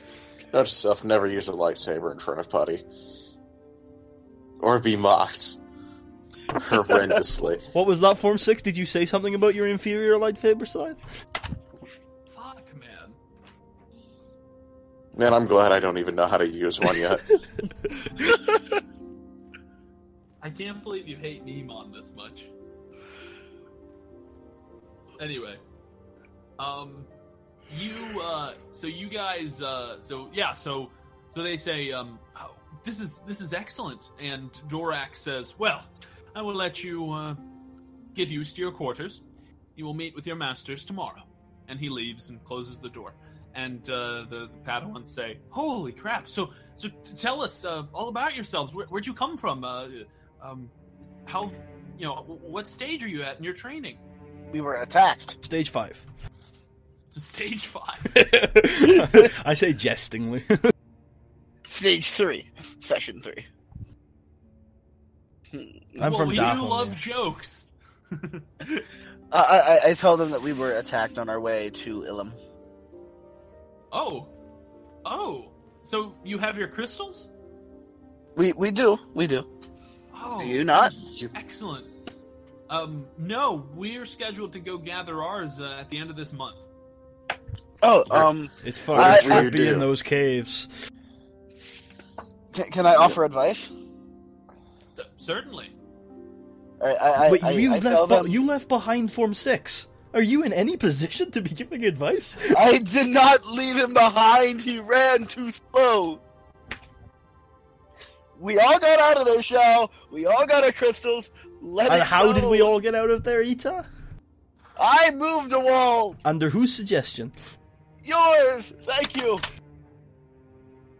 You guys are really obsessed with credit. Who did this? Who did We're that? not as obsessed with credits as Tucker would have been. That's true. Tucker's the rich greedy motherfucker. So they say, "Wow, so if you already have your crystals, where did you train before this?" Coruscant. Oh, Is that true? Oh. Yeah, of course not. I can't wait for them to hate us for that. that's pretty interesting, they say. And you hear a snicker coming from the girl sitting on her bed in the corner. And Gamath turns around and says, "Oh, shut up!" and turns back and says, "Well, that's great. I'm You got sure some sort of Coruscant hate in this room? I ask. She says, "No, none of us are racist." Like Go one for of it. us in here. Well, We're I guess all that racist. tentacle face. Whoa! Do you say that? I guess not. Okay, I mean, you can. It's just pretty out of nowhere. I ask the girl if she would like to introduce herself to us. It's really awkward, Etah. You want to say hello? I say hello. My name's He Etah. actually Who are already- you? If you want to know what her name is, she already did. She said she's Gameth, and this is Draylith. I was talking about the human. Oh, that girl. Okay. In the corner, do you like yell at her from across the room, or do you? I don't. I mean, I don't yell at her. I turn over and You scream at her. I turn around and I walk a bit closer to her and I try to get her attention and ask her if who she is and What's She up, says- smooth skin? She ask her what she thinks about Sand. Sand. She says, "My name's Rith, and I think Sand is course. No, she says, my name's Rith. I've studied here a little longer than the others. Well, a lot longer. I've been here for a couple of years longer than they have. And she says, have you had troubles troubles with your What are you training? implying? I'm just wondering. She goes back to reading her book, even more angry than she was before. Oh She wasn't god. at all My angry entire before. species tried to kill me because I didn't succeed in my training. You can tell me anything. Jesus Christ! Gameth and Draelith look at each other with this look that kind of means like, oh great, another one. Edgelord alert. Look, Cedric's gone. I've had to take the position as prime Yeah. edgelord. It used to be you could spread the edge around, but now it's all coming from you. It's coming to the no. edge. You used to spread the edge around, but now it's all coming to a point. An edge, you may say. That's very funny. Or a corner. Putty doesn't make a reference. Or does he? You mean my ring name for Edge in the WCW series? Corner. Yes. Corner and Jewish cell. Did she Okay, respond to my genocidal? Not genocidal, but Rith says, well, I suppose that's... I'm sorry for what happened to you. everything happens for a reason. Jesus Christ. Rith says, I'm not so sure about that nowadays. And then she keeps reading her book. Jeez, that couldn't even break the shell. As I start walking back. She broken a little bit. She talked to you. She's not gonna have a slumber party with you yet. So the other two are like, wow, this is just great. Well, so if you have your crystals, that means you're gonna make your lightsabers soon. God, I hope so. Oh, that's exciting. Rith sometimes shows hers when she's in a good mood. They're really cool. You have a lightsaber? Rith says, yes. I just said I've been here for 2 years longer than them. Well, we don't know. You could be shit, I say. She says she broods even more now. She's so every time you imply that she's bad or that she's behind the where she should be in her training, she sort of she goes deeper and deeper into her hatred and anger.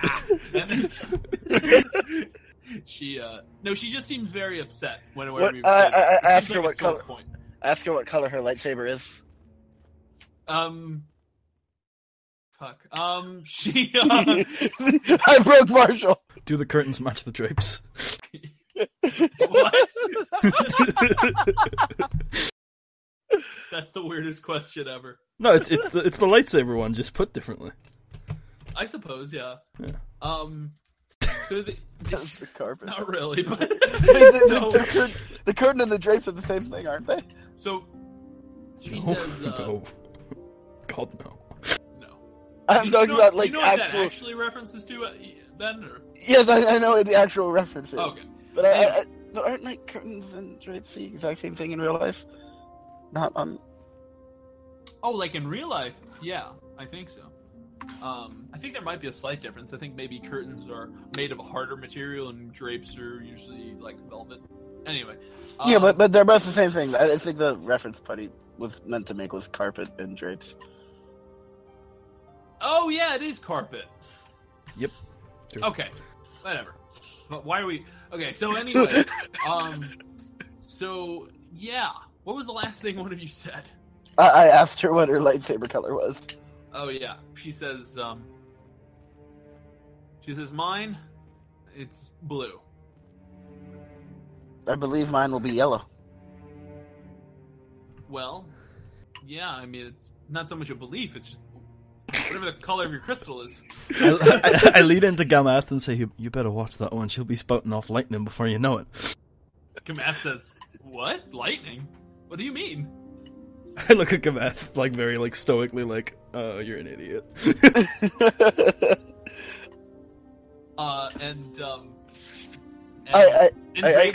Andreas is like, Gamath, we studied this in the history of the Sith. They use lightning. It's a joke. And Rith hears it, and they're like, no, we're not talking about you, Rith. I go over to a bed and start laying my stuff out and sit on the bed. You sit on the bed collapses. No, so you No, all do you all pick beds and set out your stuff and stuff? Sure. I guess. Okay. Eventually food is brought and handed out to all of you. There is bread and yes! I offer Shaw my bread. I know she I have the bread. Okay. Shao has double bread rations. I immediately note, if anybody doesn't like bread, I like bread. Everyone gives their bread. Everyone likes bread. Willing Who to trade doesn't the like- rest of my food for the bread.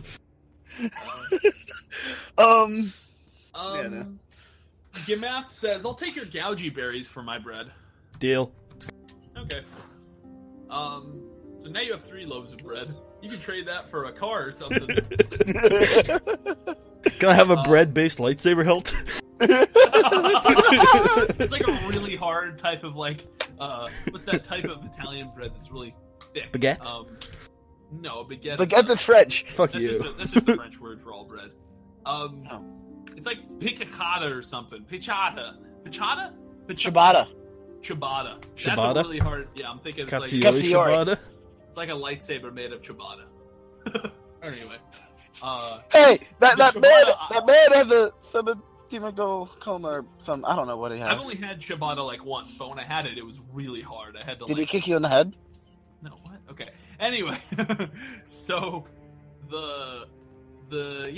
so you guys eat. Maybe you share some stories. For the most part, Gamath and Drelith seem like enthusiastic Jedi who are trying to do their best in learning. And Rith doesn't talk much during these conversations. Occasionally, she'll spout something off like, "Hey, you're using your fork wrong," or something like that. But I don't know if any of you use your forks wrong. But I will use my fork how I please, I say, plunging it into the middle of my loaf of bread. You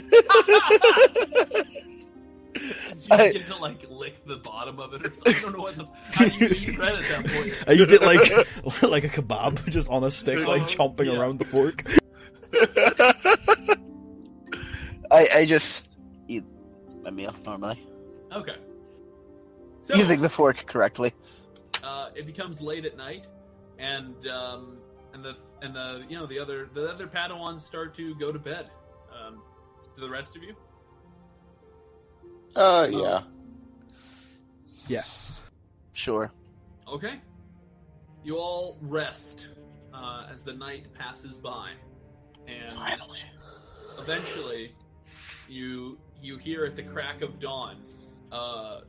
You at the crack of dawn, some of you might wake up, and if you did wake up, if you're a light sleeper, you will wake up to the sound of Gameth and Drelith doing push-ups in the center of the room. I go over and join them. I sigh so fucking deeply when I realize what's going on.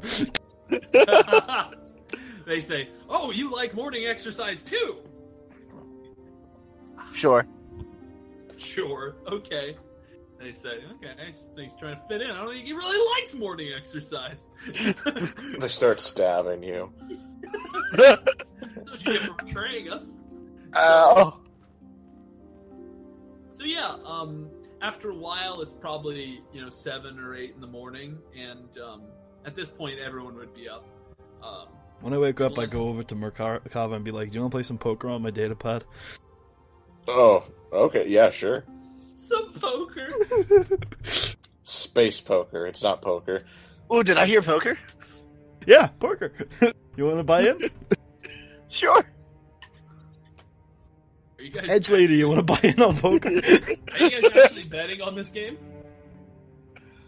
No, we buy like fake chips. Oh, okay. I'm like, I only have 140 credits. I don't really bet those. Rith says, "Okay, fine, I'll play." So This is real morning exercise, I say.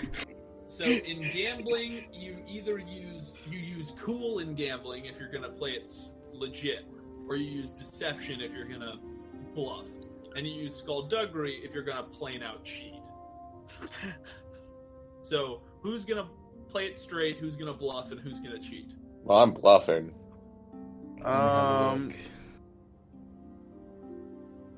Deception and cheating are both the same for me, so I'm just gonna go with bluffing because it's better. Less cheating. It's not cheating. The consequences for being discovered are not as harsh. No, it's like Okay, yeah, bluffing is a legitimate way to play. Cheating is cheating. I'm going to be playing it cool. Yeah, I'm going to be playing it normal. Okay, then roll your various skill with no challenge. It's going to be a simple roll.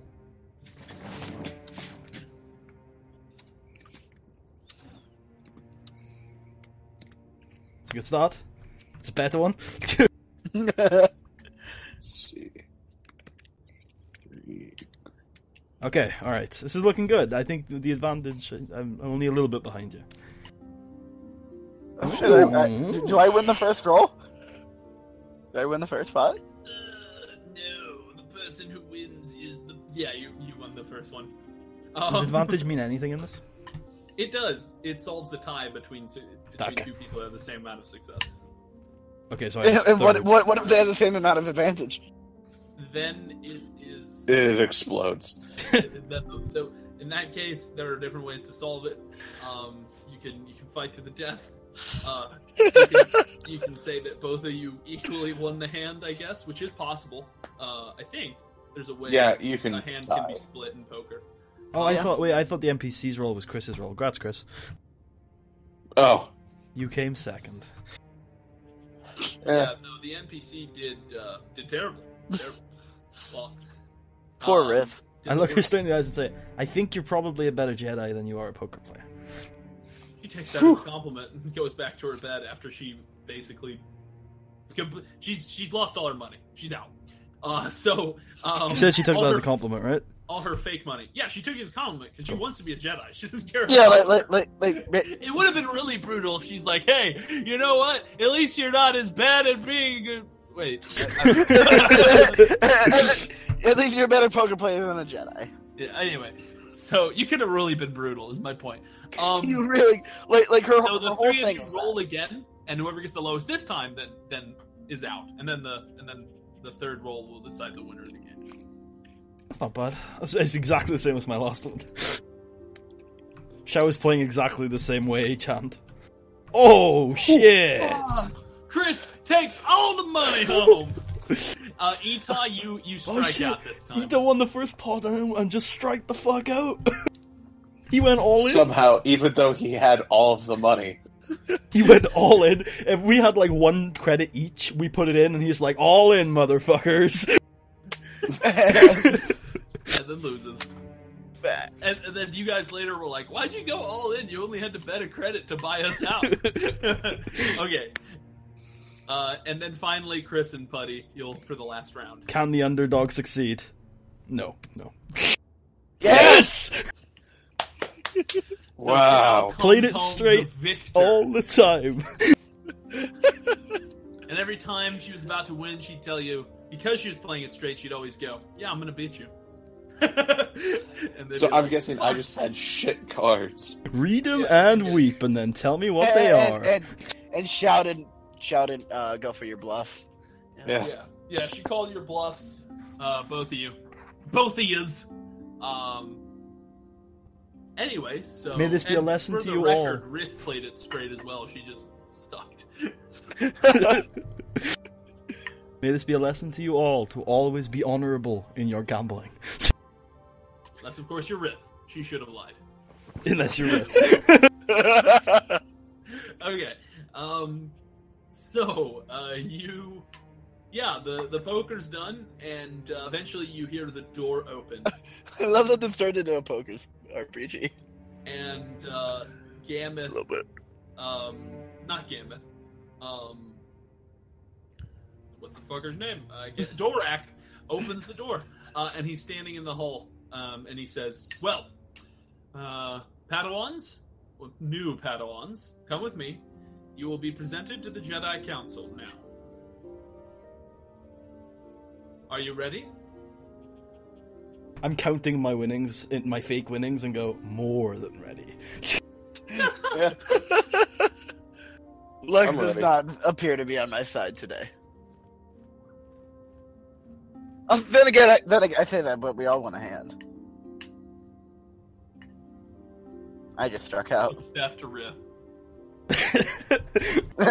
Except for Riz. So, so you guys head in. You're led through, back through the gardens and up a staircase into another part of the temple. You step through old stone doors into a great chamber with a wide open ceiling made from windows which let in sunlight in abundance. Around the room hang several blue banners with the archetypical sign of the Jedi Order embroidered on them. In the corners of the chamber are planted fat trees. There are a multitude of chairs laid around the outside of the room, with 4 Jedi Masters standing in the center, awaiting your arrival. Oh, every time awaiting your arrival. I kneel. I also Wow. kneel. Man, this is getting very, very royal. On the far left stands a tan-skinned Twi'lek male in bright blue robes. To his left stands a brown-skinned human female in brown robes and ornately braided brown hair. To her left stands a very short, very wrinkled green creature wearing navy blue robes, and you'll know why I can't call it by its species. God To damn his it. left stands an old human male with Wait, bald what? gray hair It's on the Yoda's back of his head, wearing a maroon robe as well as a rather rough expression. Etah, it's a Yoda. It's a Yoda. It's Yoda! It's not Yoda. But it's a Yoda. That's so confusing. By the way, so I've got a few things to show you guys. Including a Yoda? Here is the Jedi sigil you see hanging on the banners. Advantage and triumph. It correct. Yes, it is the advantage and triumph symbol combined. Good looking there, ya buddy. And I will also share with you the other Jedi. Oh God! What they look. I am going crazy with handouts this part. Like handouts galore. It's a Yoda! It's a Yoda! Oh, look, it's Honey, can you polygons. handle posting that for the Discord? Oh look, it's Count Yeah, Dooku. sure. Okay. No, it's Polygon Man. Polygon Man. Yeah, can't you see his freaking octagonal top of the head? Vendar Toker.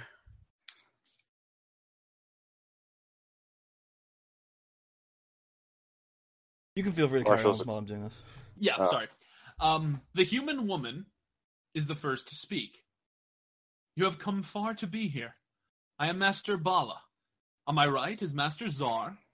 On my left, Master Vandar. And to his left, Master Rook. We are the members of this temple's council. Our primary responsibilities are to... Sorry? Are to uphold this place as an ancillary academy to the primary temple on Coruscant. We are happy to have you here, and will continue your advanced training immediately. Then Master Vrook spoke. I must object. These fools cannot even properly land a ship. They show no restraint. They will wash out.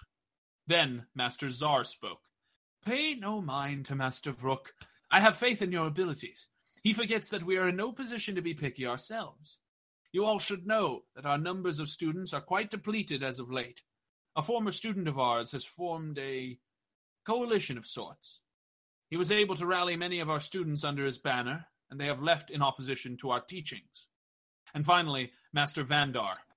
I believe that is enough of this. Whether Master Zar or Master Vrook is right about you will be illuminated in time.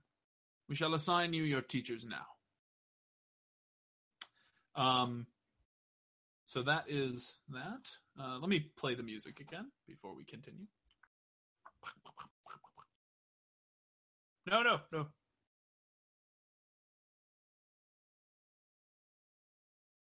So many handouts, though. Okay. So many. So Master Bala takes out a data pad that she had at her side and begins to look up information on it. I whispered to to somebody, I guess Merkava, I wonder if she has poker on hers. God What? damn it. She has what? Poker. Poker. We'll find out later. Are you going to challenge her to the championship? All Just crammed in Padawan quarters. Poker Jedi Master Edition. You invite all the Jedi Masters. All the shuffles in Jedi Master Poker would be so fucking pretentious. Oh my god, they would. They'd just be flying around the room and shit. And the audience would love it, but all the poker players at the table would be like, fuck this, just go on already. I mean, I imagine that's what we were doing. Well, no, I doubt you guys have enough deftness with the Force to do No, it was that virtual complicated- poker, so we could do it. Oh, virtual poker. Okay, that's true. Yeah, it was off the data pad. Wait, I would never trust a Jedi to shuffle a deck. Because they could just use the Force to rearrange it in whatever way they want. That's what They makes could. Force Poker fun. You take turns shuffling. Yeah, it's assumed you're going to cheat in So- Force poker. So wait, did I? So whoever won It was shuffled the deck. no, it was virtual poker. We didn't shuffle a deck. It's like there's a game in It's Always Sunny in Philadelphia. They play a game where it is encouraged to cheat, and it's part of the game to catch your opponents cheating. Isn't one of the tests in Naruto in the Chunin exams designed to be cheated on? Like the written one, right? Yeah, you have to cheat on the written one to succeed. Yeah, that's a great. It's one of the better. Chunin parts. exam arcs are awesome. The two that they did. Those are great. But I think one of my favorite parts was that test part, because they were able to. There's often so much fucking fighting in the show, and they were able to generate a lot of tension without having to actually have people fight, which I think is good.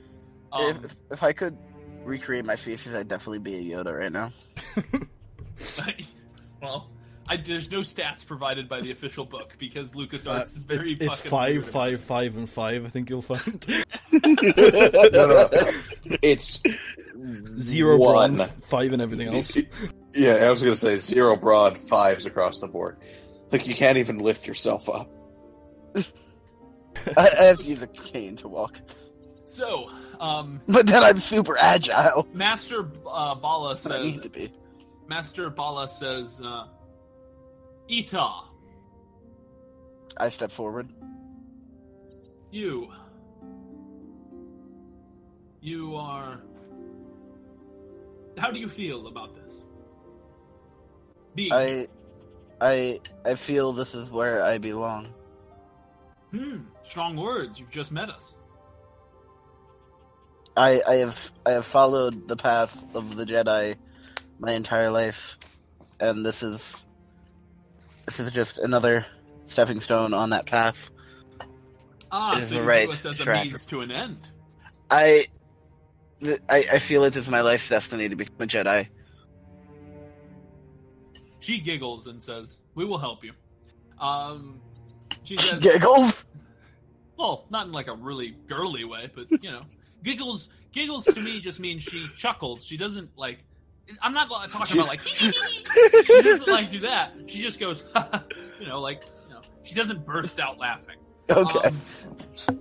She's like, this motherfucker trying to be a Jedi. So she says, "You will be assigned Yuhar Bagur. He will meet with you soon. Go to your quarters and wait for him." Yes, Master. And As I then, go to my quarters. and then she calls the next name, Merkava Karar. Yes.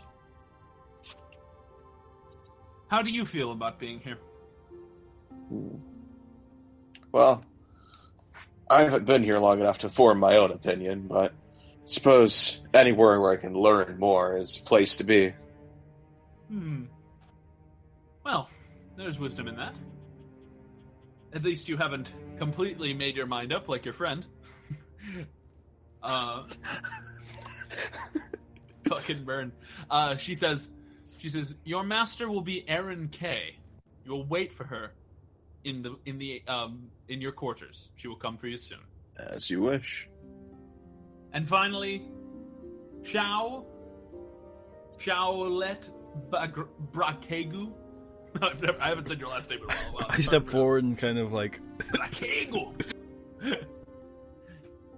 What do you do when you step forward? No, I just step forward. Okay. I thought better of my actions. She says, and how do you feel about being here? Everything happens for a reason. I trust the Force, which has brought me here.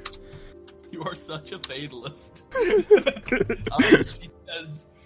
She says, very well.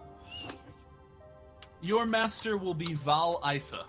Wait for her in your quarters. She will come for you soon. Very well. Okay, stop typing. so do you all leave and go back to the quarters? Yeah. Yeah. Okay. I'm No, already I'm there. gonna go rogue and try and fight the Sith Lord.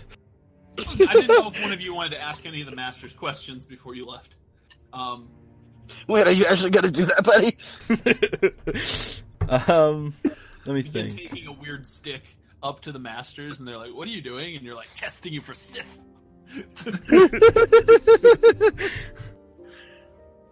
Are you one of the Night Sisters? No, it's triggered. Leave me alone.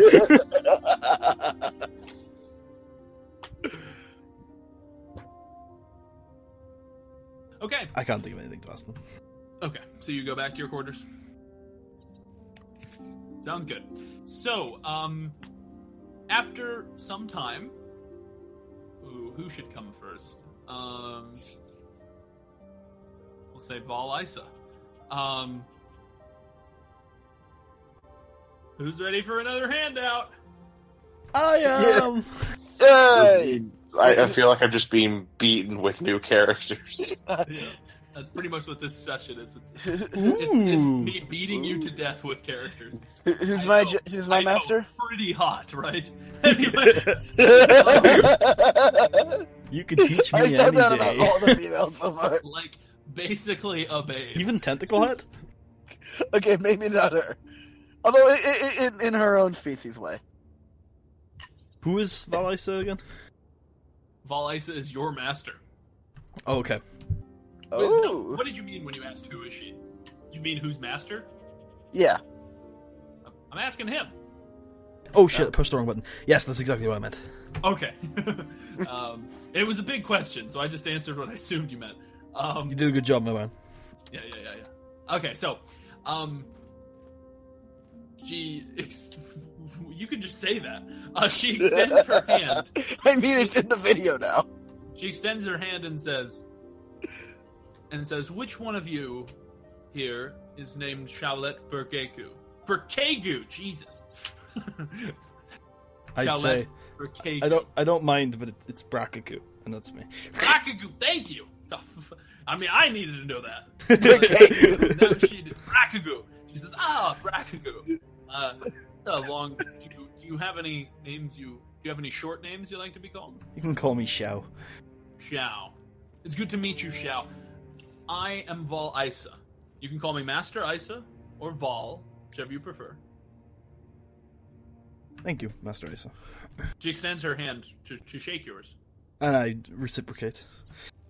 Well, you and I are going to need to get to know each other. So, how Looking forward about to it. I bring you to my quarters right now, and we can have a talk. Excellent. Okay, follow me. As you walk together, she says, "So, how was your trip here? How did it fare you?" Mostly alright.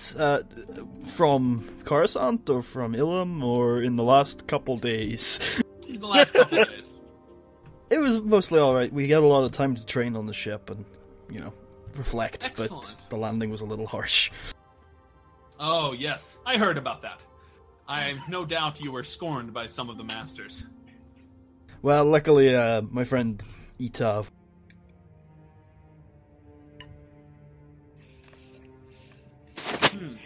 Well, you won't hear me complaining about it. Sometimes the masters here need something to disrupt their daily proceedings, or else they might fall asleep. She, get it? Because they're older than she is. Okay, she says...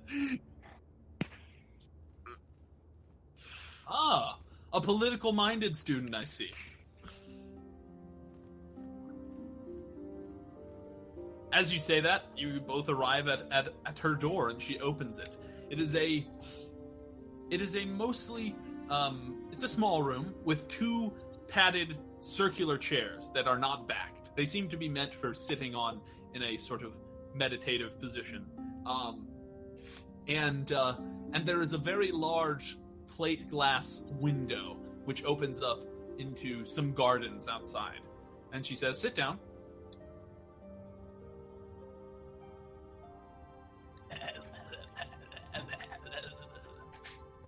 What the fuck? What? Tell me, what is your power? First you must bow. She's like, super fucking weird. Anyway. No. She says, so, earlier... Fixed. Cool. She says, so, earlier you spoke of the war. You spoke of your feelings about it. You think that the Jedi should be more involved? Yeah. Why is this? I think the Mandalorians pose a great enough threat to the Republic and to the galaxy that they should be stopped, by any means necessary. By any means. Perhaps that was too strong. I'm not sure. Well, I don't mean to trip you up, but for example, what if, in trying to stop the Mandalorians, we became as bad or as worse as they are? Would that not be going too far? Yes, perhaps. Perhaps that would amount to a pointless endeavor. But the difference between us and them is that we fight for democracy. Is that what we fight for? I Are suppose the you're Jedi interested in democracy? I feel so. We have supported the Republic for many years, but sometimes I wonder if it is for democracy or for our access to the large amount of younglings which we must pool from the galaxy's planets. I feel as more the Republic gives than democracy too. It brings stability. I'm a staunch supporter of the Republic. I see. And you feel that as a Jedi you can help the Republic? Yes. Interesting. That's not my principal motivation. I feel indebted to the Jedi. It was them who saved me from slavery.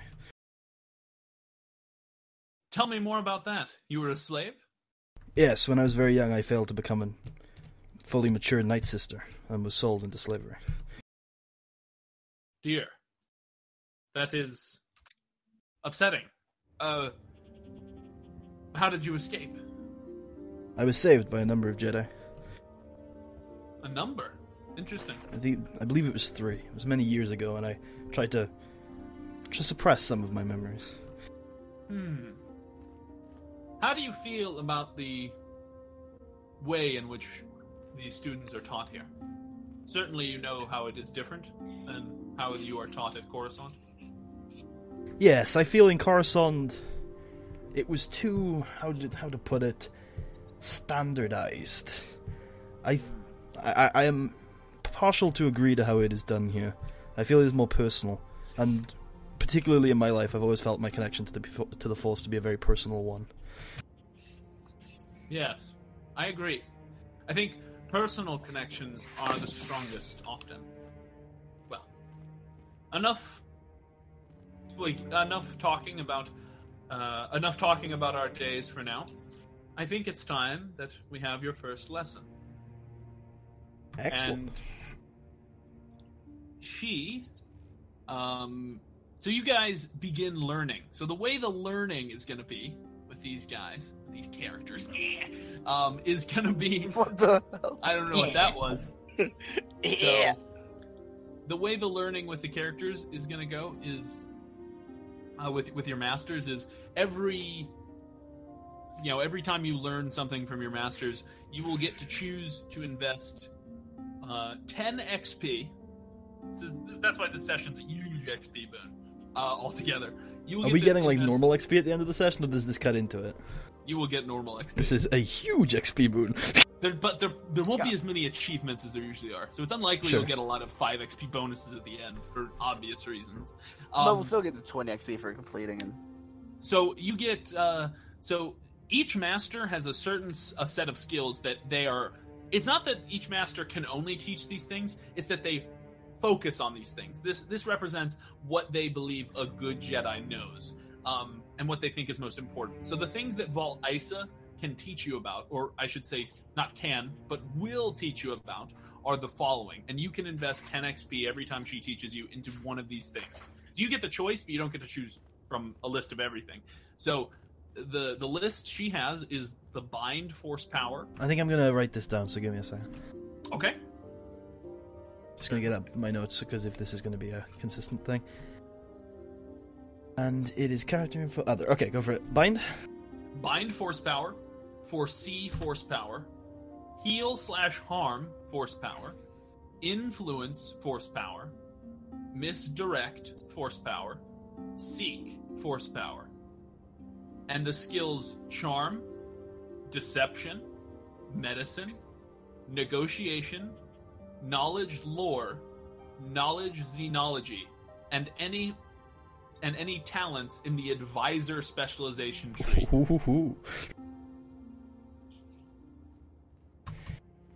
And which is a Mystic Specialization tree. Oh, I know. Okay. Woohoo! Now, let's say, you said 10 XP. Would it be possible? Oh, no, never mind. It's not going to matter, but cool, thanks. Okay. What was the question? Or... Would I be able to use that XP to unlock Advisor? Yeah, sure. Okay. Yeah, if you pooled it, yeah. Or you could add it to normal XP to do it. Yeah, that's fine. So, she, does she, so is that what you want to do with this XP? You want to unlock Advisor? No, I don't think so. You don't have to commit to this, but just for role-playing reasons, give me an idea of what you might spend this XP on. Okay. Because it'll represent what she taught you. Yeah. It's like, out of character, you're choosing what she taught you, okay. But in character, you didn't get a choice. She just taught you this. Yeah. Alright, so I'm interested, because I think it'd be a cool roleplay thing. I'm going to put it into Deception. Yeah, Deception. Deception? Okay. Yeah. So, she says to you, now, to get down to business, Shao, how do you feel about violence? I feel it is essential to be capable of excellence in the field, but I usually feel it is best to avoid where possible. Would it surprise you that I myself have committed to non-violence? Would it surprise me? No. Well, perhaps this shall be a conflict between us, but conflicts are not always bad. After all, someone like you who sees the point in violence should certainly see the point in non-violent conflict. Absolutely so.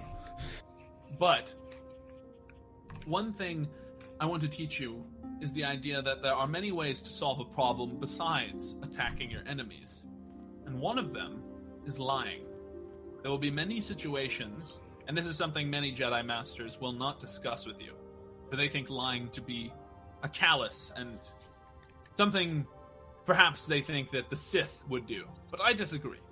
I think there are different kinds of lies, and I think many times that lying can save a life, and does not have to have any malice in it at all. How do you feel about lying? About deceiving? It doesn't sit well with me, and is usually not a tactic I've used, but you describe it in a compelling way. She says, well, There have been certain times where I have had to lie. For example, when I was a Jedi Knight, I was dispatched to resolve a conflict between the Hutts and the Exchange crime syndicates.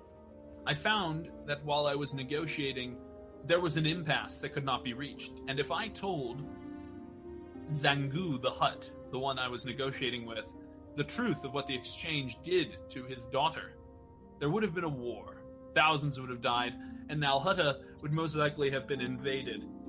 Now, I doubt the Hutts would have lost Nalhutta over this, but countless innocent Hutts would have died in the process. I thought that at that time it was the best to lie, to tell him that his daughter was not killed by an Exchange assassin, which is what actually happened. I told him that his daughter died, accidentally, in a crash between two speeder bikes. This is an example of a lie that saves lives, that protects people.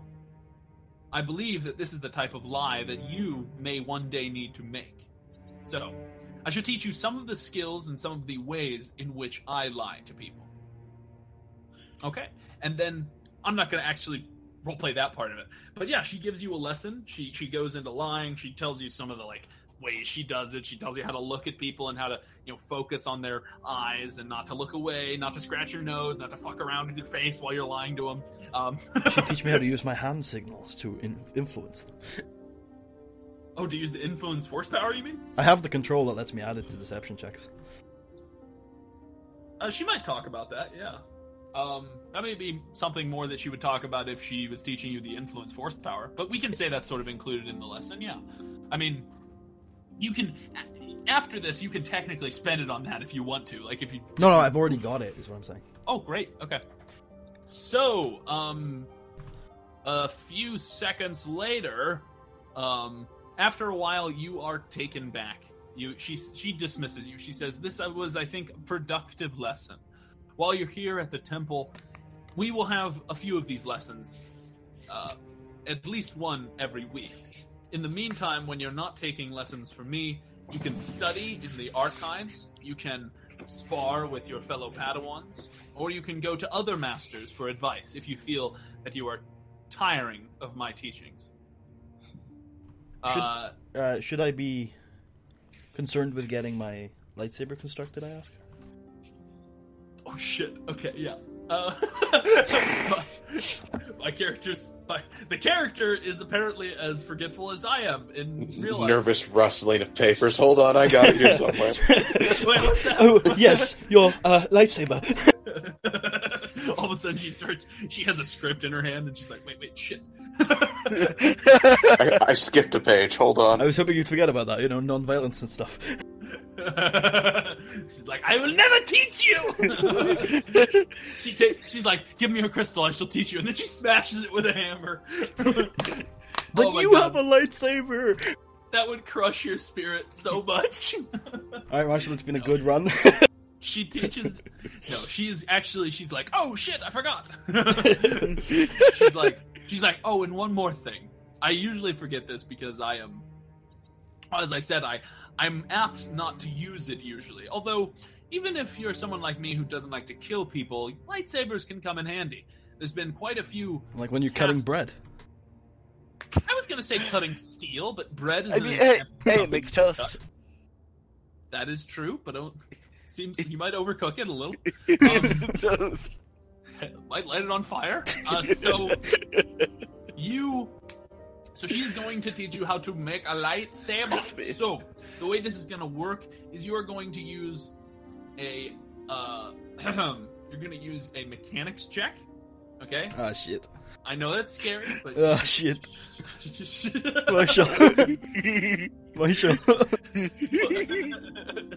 Marshall, this isn't gonna work. What's your mechanics, buddy? It's 2 G's, man. You're gonna be okay. I don't believe you. Because you're making your own lightsaber, it's an easy check. Okay, it's 1 difficulty die. You can do this. You can do this. I'm probably gonna fail myself. And she is going to walk you through it. She's going to teach you about the various components of a lightsaber. She's going Do you like her a boost die? Well, Yeah, because you're doing this with a master advising you on it, you will get a boost die. So wait, I could have done this without a master? Do I get any choice in how this turns out? Yeah, you could have just fucking rogued it, but well, you wouldn't have had the supplies to do so, Ben. Anyway. So I could have, as soon as I came here, I could have been like, do I get any choice in how this turns out, Marshall? Okay, shut the fuck up, Ben. What'd you say, Shao? Do I get any choice in how this turns out? You will basically. So no, it's gonna be random. We'll what do you mean random? I think he means how his lightsaber looks after. So the way the lightsaber looks is gonna be random. And it's not the look. I was gonna Did I tell you the two things that I'm thinking of? If you want a double-bladed lightsaber, it's not that. There is Shoto style. Oh, you want a Shoto blade? Yeah, and that one's the easy one. The second one is more difficult. I was hoping for a curved hilt, but that's an attachment that you'd usually. That's something you can make later. That's not something you can make now. But you're supposed to like handcraft your customized hilt as a Padawan. The fuck up! No, you can work on that with her on another day. Okay. You'll have to discuss that with her later. But for now, you're just gonna make the basic lightsaber hilt. But it can be Shoto style. It can be, totally. I will let you. I mean, because that's basically you. So you know the trade-off, right? Yes, I'm aware. It's easier to hit, but it's less damage. It's one less damage, and you get a boost die on all your attacks. So that's very good. Yeah, so it's nice. It's a nice comparison. And it's Shoto is a duelist's blade too. Who just? Oh, every time I think it's someone else. That damn jukebox. Okay. I gotta mute this channel, because I keep hearing things. Okay, should I make this roll? No. No? So, yes, you can make the roll. It's 2G, 1B, 1P. Yeah. Oh. That's not good. Let me figure out what just happened. He broke the crystal.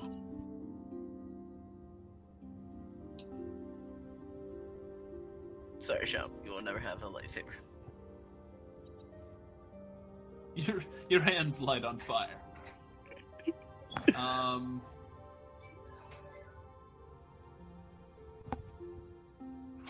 Okay. You fail in constructing it.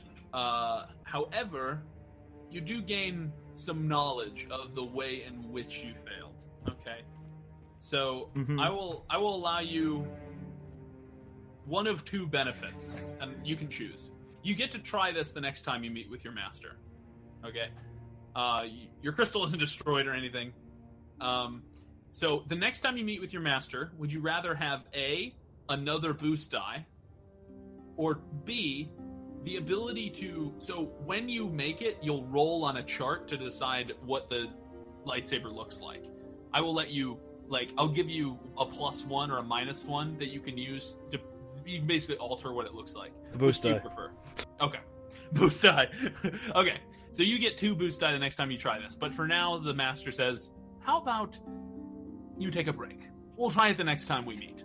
You don't need a lightsaber for now. Okay. Cheers. She doesn't want to make it too embarrassing for you, but she thinks you're a horrible failure. She dismisses to it you by now. She dismisses you and sends you back to your quarters. And next, Etah. Etah's master, Yuhar Bagur, comes forth. Who's ready for another handout? Handout! This is actually my favorite. I love it. He's great. Okay. It's a trap. Don't be a racist.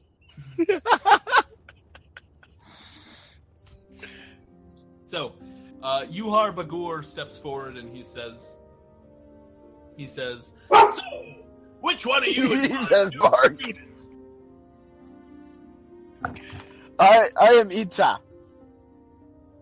Etah! Good to meet you. The name's Yuhar Bagur, and he sticks out his hand. I stick out my hand as well. I think we're gonna get along, don't you think? And he punches you on the shoulder. I I rub my shoulder in a bit of pain. Like, of course, Master. Yeah, we're already getting along. Well, I'll tell you what. This is going to be fun. You're going to learn a lot, but it's not going to be easy either. No slouches in my command. Right, soldier? Yes, sir. Okay, come with me. And he leads you. I'm going to take you to my meditation chamber. Although we'll often be talking in other places where we can fight and spar. So, how was your trip here? Are you excited? I am extremely excited, sir. My trip was a bit rough on the landing, and in the beginning we had to fight off the Exchange Crime Syndicate. But we're here now, and that's all that matters. That must have been glorious. How many of those scum did you take down with you? We had to, unfortunately, kill one in order to scare off the other 3 that were surrounding our ship. I see. Well, it was not an easy choice, but it was one that we had to make. And how was that rough landing? I heard you made quite a bit of noise. It was my fault, unfortunately. I made a miscalculation and overshot a little bit the entry into the system. Well, don't tell Master Vrook it was your fault. If I'm to be honest with you, I can't really fly craft anymore. The last time I sat in a fighter, I basically crashed it almost immediately. He says, here's my office. And he opens the door, and it's similar to the one I described for Xiao, except this doesn't have a window. Instead, it has many paintings hanging up. The paintings depict various battles. He tells you to sit down. I do. He says, so, how do you feel about being taught here at Dantooine? It is a pleasure and an honor to be taught here at Dantooine with you, sir, and all the other masters around here. I've heard great things. Well, I have to warn you, I am not thought of as the most orthodox of the Jedi. In fact, you might call me unorthodox. At least my colleagues often do. They've tried to have me barred several times. Despite this, I still believe you have a lot of value to teach me. Ha! And I am willing to learn. Tootin' I do. The only reason they can't get me out of this place is I make the best damn Jedi you've ever seen this side of Coruscant. So, how... Sorry, he says, so, how do you feel about the war? I tend to agree with the Council's position of staying out of the war. It could be very dangerous to our order, and I'm not quite sure if we would end up resolving it or making it worse. The war. Well, personally, I think we should get involved, but then again, I'm biased. I love fighting. Love it, love it, love it. On the other hand, I don't agree with what Revan's doing. I think he's taking us on the wrong course. It seems like he's openly defying the Council at this point, and that's a bad road to go down if you ask me. I would agree with you. A good soldier does what they're told to, even if they don't like the orders. That's the way I was raised. I also agree with this. The Jedi Council, I will always follow what the Jedi Council suggests I do. He says, so, the first thing I like to do with new Padawans is build a lightsaber. Unlike some pacifists here who barely do it even at the end. That sounds exciting. So, I'm willing. I am very excited with this. He teaches you about how the lightsabers are constructed and about the various components that go inside. And he then tells you that you should attempt to make yours. So you will roll you'll roll an easy mechanics check with 1 boost. All right, 1 boost is a B, yeah, and then And before we all fail.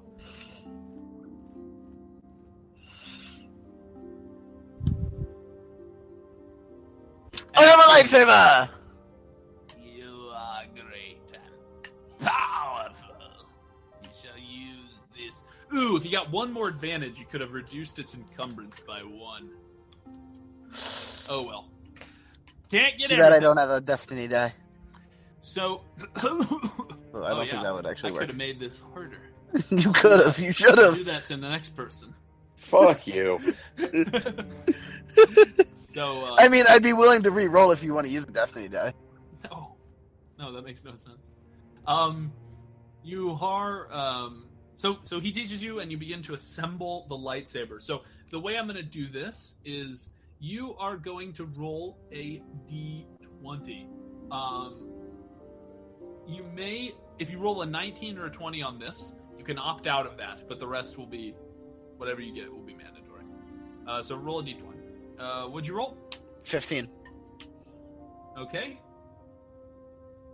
You then have the lightsaber design known as the Priest. I will share it with you. Oh. I have handouts for lightsabers. You have had up for everything. Okay, I just shared what the Priest lightsaber looks like. It's in Oh, lightsaber that's hilt. pretty.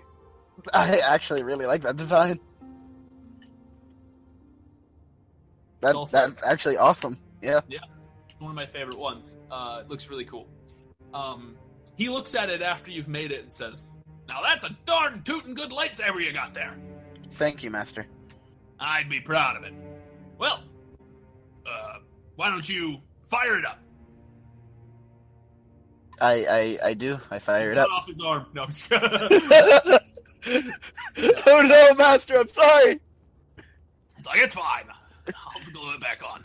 No, so you ignite your lightsaber, and it fires up with a glorious glowing yellow, which fills the room with its bright warmth. And he says, nothing like the glow of a yellow lightsaber. And he takes out his and ignites it. His is also yellow. He says, "So, now that you have a lightsaber, how does it feel? I often find Jedi don't feel like real Jedi until they get their lightsaber. After all, they're pretty much scum until they have one." I feel like this should have been my master. He's like me. The masters are kind of designed to I challenge feel you. either Shao or that. Cedric would be perfect with this guy. But yeah, I mean, the point of the master, though, is not to reinforce your beliefs. Yeah, it's to teach you differently. Are you saying you don't want to create a nice bubble for us? That does make interesting roleplay. I like you. I like you. We agree on everything. Let's have a party. Let's rule the galaxy. That makes interesting roleplay. Okay. So you have this new cool lightsaber. He says, Awesome. What should I fill out the damage and like the weapon and everything? Oh yeah, shit. So I'm guessing you wanted to make a normal lightsaber, not a Shoto. I mean, what's the difference between a normal and a Shoto? Shoto is short. Yeah. What are the other kind of lightsabers? Double-bladed. I am only allowing you to make either a normal or a Shoto. There's also a pike and a double-bladed. But you can only get those if you rolled a 19 or a 20. And the reason that is because they're kind of OP. And Wait. I don't... Pike is what again? What do you mean? No, what's the pike one look like? It's like a pike, it's long, like a stick. It's like the handle is longer than the blade, basically. A lot Okay. longer. Here, I'll post a link. There you go. Yeah, that's a lightsaber pike. Oh, okay. It's actually pretty awesome. Yeah, I'll just go with a regular blade then. Okay. He begins to forge you. Whoa. Oh, again. The G-Bug. Okay. So he, you have your regular lightsaber. The stats of it are as follows. Lightsabers have ridiculous traits. They have something called Sunder, which basically ignores 10 points of soak. No. That's breach. Sunder Breach, yeah. can be used to Destroy damage an shit. opponent's weapon. And not only that, Or anything they openly wield. You only need one advantage to use Sunder. It's so OP. Fucking dumb.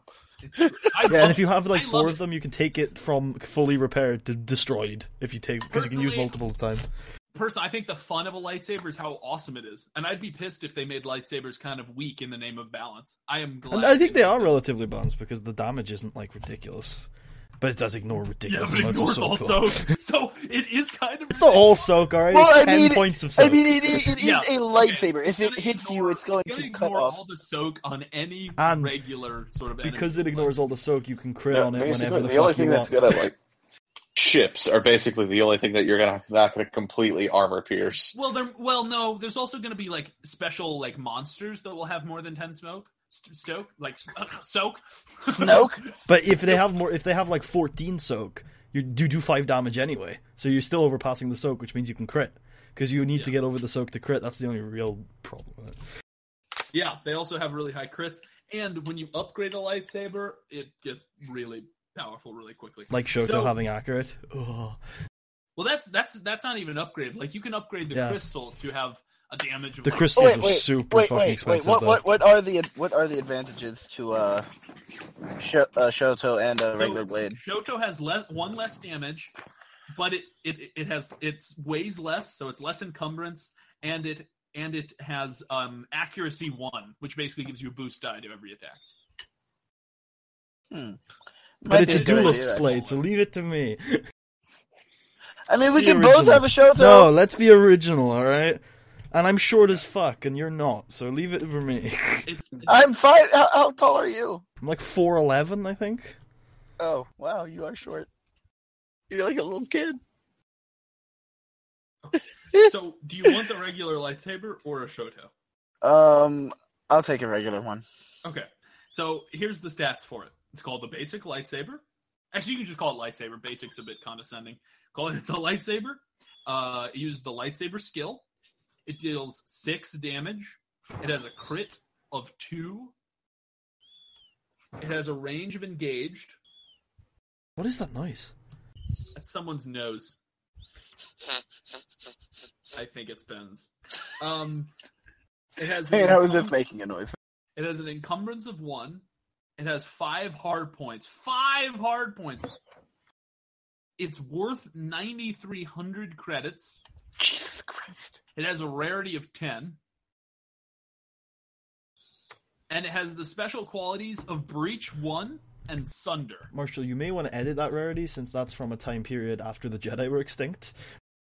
I think the rarity still is pretty fair. Because, like, even though the Jedi, like, sure, they're not extinct, but there's still only one Jedi for, like, every trillion life forms in the galaxy. Okay. What would be the make model of it? Handcrafted, I think. Right? Yeah, it doesn't have a make and model. That's only if it's built in a factory. And that's only for role-playing reasons. You don't even need to write that down if you don't want to. Okay. So you now have your lightsaber built. It is, I really like the look of it.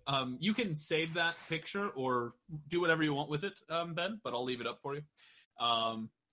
I think it's just nice to know what your lightsaber looks like. So, you, yeah, it looks awesome. Now the Jedi says, so, I think we should discuss your skills. I think we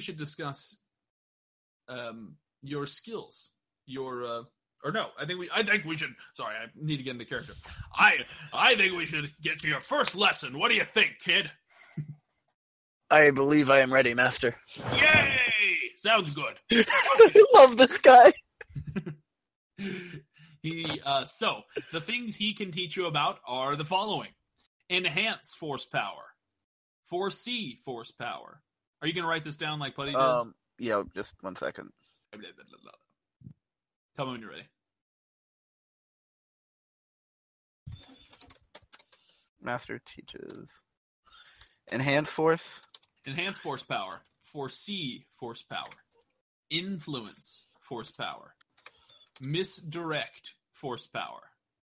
sense force power, athletics, coordination, deception, skullduggery, stealth, streetwise, knowledge of the underworld, lightsaber, and any talent in the Xian expert specialization tree. Okay, I lost you after misdirect. You should have said back then. Sense force power.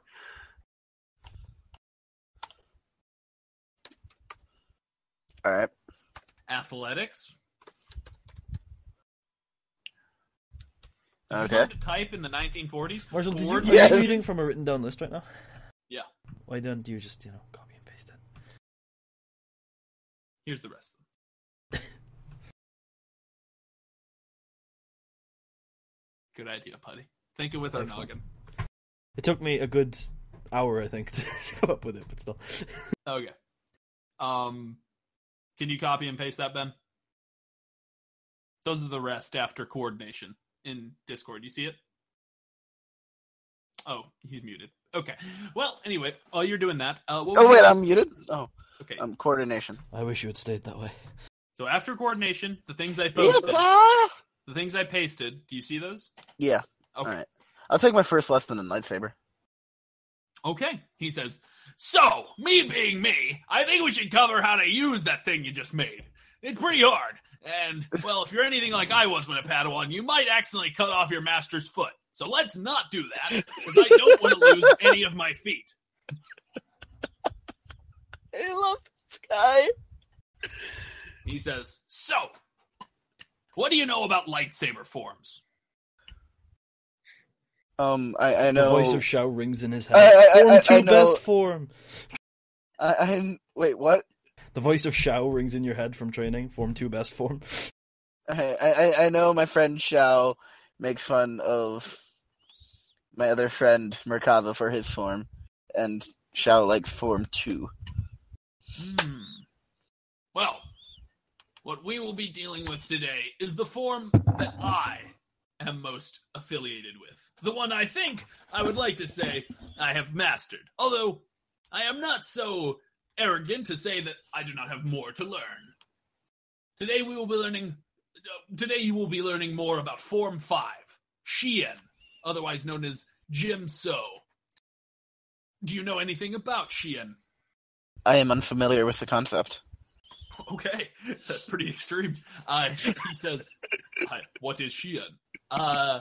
He says, Xian, or Form 5, focuses on defense. Most importantly, defense against projectiles. Interestingly enough, Form 5 is one of the most recently created forms. Long ago, when the Jedi were first around, people didn't use blasters that often. So, you didn't really need to deflect much. But over the years, we found that in war, Jedi who don't know how to deflect blasters or aren't good at it die, and they die often. They die constantly. They die everywhere. Blaster fires flying around everywhere, and you only need to get hit once in a good spot to die. So, the best way for you to stay alive is to shoot those things back at your enemy by using your lightsaber. And that is the key to what Xian experts focus on. So, now that you know a little bit about the form, are you excited to learn more? Yes, I am. Excellent! So he teaches you all about it. He goes through the forms. I go from knowing nothing to knowing everything. He runs you through, not everything, but he runs you through it. You have a few sparring matches, and he teaches you all about it. And at the end, so you can spend 10 XP on lightsaber, or you can pool it for later. And that would get me up to 1 rank, right? Yes. It's not a career skill. Yeah, okay. Okay. He says, well, I think that's a good that's a good first lesson. Now, Thank you, Master. I will warn you, part of being one of my students means I like to have what I call pop quizzes. Of course, I don't give out written exams. I give out the exams of hard knocks. So, at any time during the day, I might come at you, and you have to be prepared for anything. So, keep your guard up. You can go back to your quarters now. Leave. Thank you, I'm not Master. going to attack you right now. Thank you. And then he She's so attacks you. humble. Yeah, and then he wrestles you to the ground and kills you. No, He okay. kills me. Yeah, well, he was overzealous. Okay, no, you go back to your quarters. Okay, I show everyone my new lightsaber. and everyone's like, "Ooh." Okay, so I finally, promise to help Xiao with hers. well, does Xiao want your help? I think she's already Does she? offered. Well, Xiao is given the help of her master. Xiao, do you want his help? If I get Another his help, boost can I try again right now? Well, you'd have to go back to the master because she's the one who has the tools. Okay, never mind then. No. Okay. Actually, if we could, yeah, I wouldn't mind going back right now. Well, it's up to you. Do you want to go back? She didn't. She told you that you should wait until the next lesson. Yes, actually, I think that would make sense for my character to just charge right back there and ask her if I'd be able to do it again. Okay. Do you take Etah with you? Well, if even this guy can do it. No, okay, I won't take Etah with me. Okay. You barge right back in the middle of her meditation. Oh, actually, no. You barged in and she's not in her room. You see through the window that she's picking flowers in the garden. I call to her and I say, She can't hear you. It's through plate glass window. You'll have it opens. to go out there. No, it's not a door. I thought you said the window opened up. It didn't before, but actually it makes more sense that it's a sliding door. So yeah, it opens. So you open it up and yeah. Okay, I called to her. Hey, I'm not really one to leave things undone. I wouldn't mind giving that lightsaber another shot today. Teach me. She says, a little impatient, are we? A little, yeah. Well, I understand. Having a lightsaber makes many Jedi feel complete. I know Master Aaron K has a few thoughts on the matter, but I understand that it's important to you. So, we shall make your lightsaber. She steps inside and puts the flower she just took into a vase, which she puts in one corner of the room on a shelf. And then she sits down back on her chair and says, "Sit down. So, have you thought about your failure before? Have you identified why you failed?" I think I was not graceful enough. I think I was clunky and clumsy. And honestly, it was perhaps just a lack of experience. I think a second attempt with the knowledge that I gained from the first will make things easier. By the way, Ben, we will be ending as soon as Chris has met with his master, so it shouldn't be too long. It'll be around 3. Anyway, so Putty, your master, says, "Very well. You may try again." So you roll a 1 difficulty, and you get 2 boost. But I'm gonna upgrade that difficulty to a challenge. Really? Yeah. To represent your impatience. Ooh. So it's 1 challenge die? It's 1 challenge die versus 2 ability and 2 boost. I think Did you you- can do it. Fuck yes, Sparkle Sparkle. Wait, did you flip a coin to do that? I did. Oh. Okay. So, Yes! you guys all kill each other. You make you begin to build the lightsaber and interlock its parts. And you do so quite quickly. This time having mastered the elements of constructing one. Maybe not mastering it, but you got it down. So I'm going to have you roll a d20. Okay. Find out what yours looks like. And if it lands on priest, I'll give you a different one. Because that would be boring. It'd be weird if you all had the same lightsaber. I got a 17. A 17. That is 17. I can't wait for my nat 1. I mean, it's not a, challenge check, so I assume it's. I'm sure U1 isn't just like this rickety old motherfucker. No, it's like this lightsaber is a potato. 1 to 18 are basically just aesthetic changes.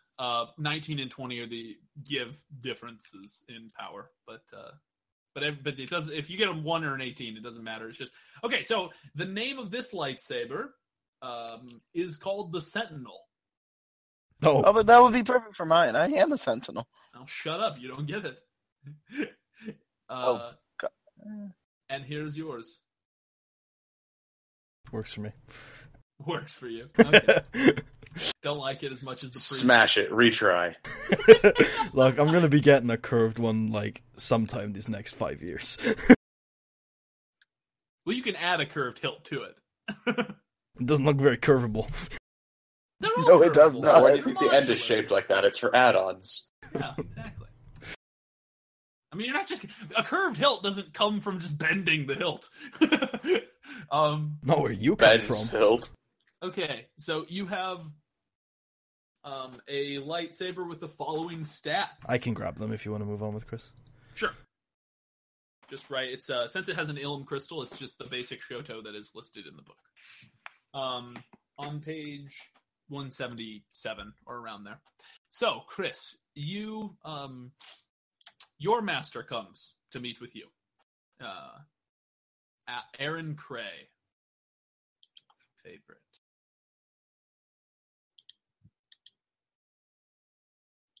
Somebody wants to tell me the world is gonna know me. Okay, that's what Aaron Cray looks like. All right. I will post a picture for it for everyone in Discord. Aaron Cray walks up to you and says, "Which among you is Merkava?" That would be I. Come. I do. Okay.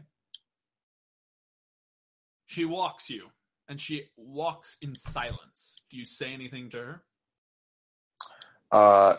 Nah. I'm let her be quiet. These two are perfect for each other. She takes you to her place of meditation, Her lair.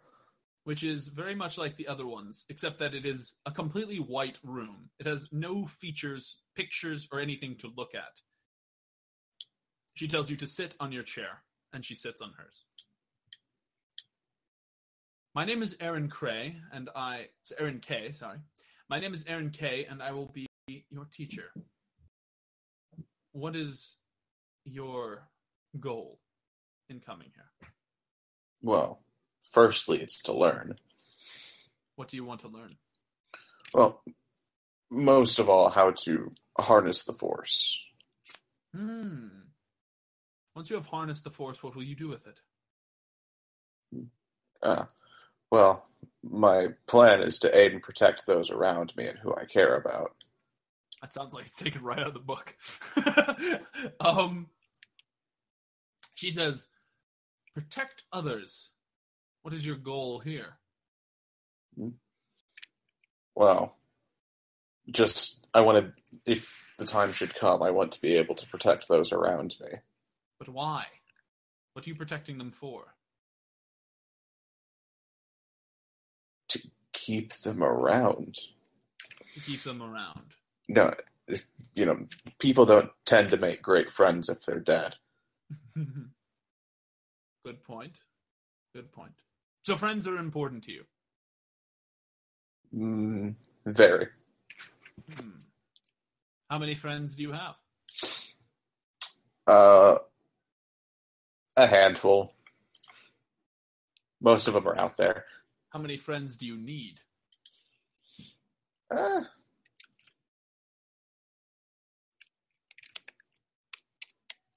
I'm not sure that's answerable.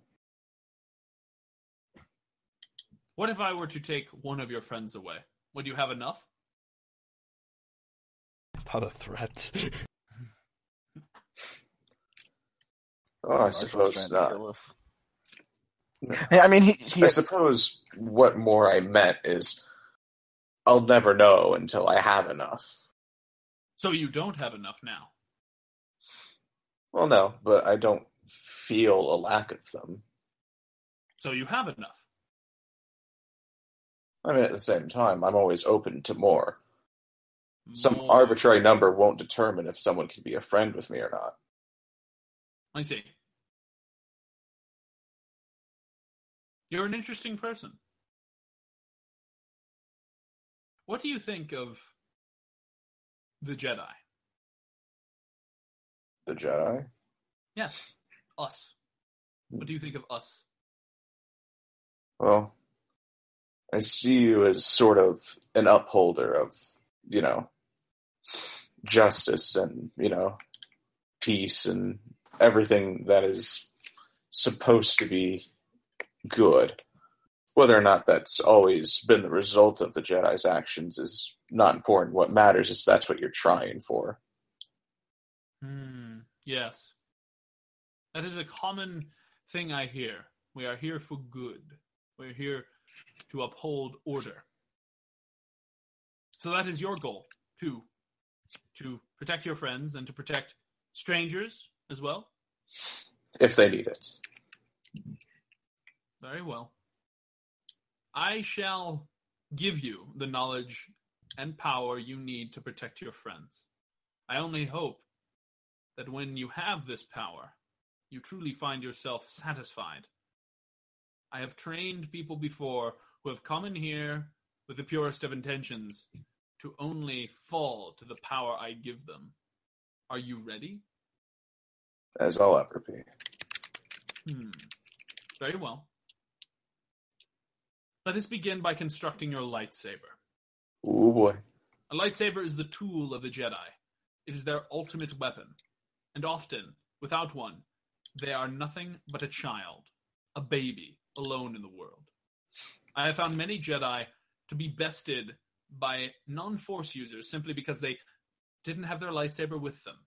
So, my advice to you is to either get very used to not needing your lightsaber, or to be very prudent about always having it at your side. There is no middle ground here. There is no world where you can forget your lightsaber but also rely on it. Do you understand? Of course. Very well.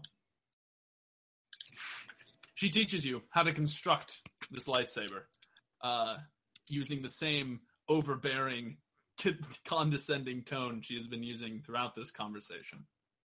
And she eventually teaches you how to put it together. You can make your attempt at rolling now. It's a mechanics check? Yeah, 1 difficulty. All right. Yeah, I'm going to call on that force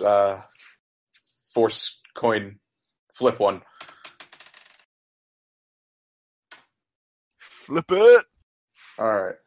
So, that would be, what, 1 yellow, 1 green, 1 I don't know red. what your mechanics is. Oh, it's 2. Okay, So. It wouldn't be red, it'd be purple. Oh, okay. So. It was only red for me because somebody was a dick. Do you think I should even out the scales and be a dick to him? No, because it's my first I don't think attempt. either side should ever flip a destiny point when the other side has flipped one. I think that kind of ruins it a little bit. I don't think it ruins it. I think there's. In fact, I don't think it ruins it for the reason that triumph and despair don't cancel each other out. And I think that's. I just think it's like juvenile for either side to say, like, oh, I've just flipped one. Oh, well, no, you have. I'm going to flip one too. So You failed.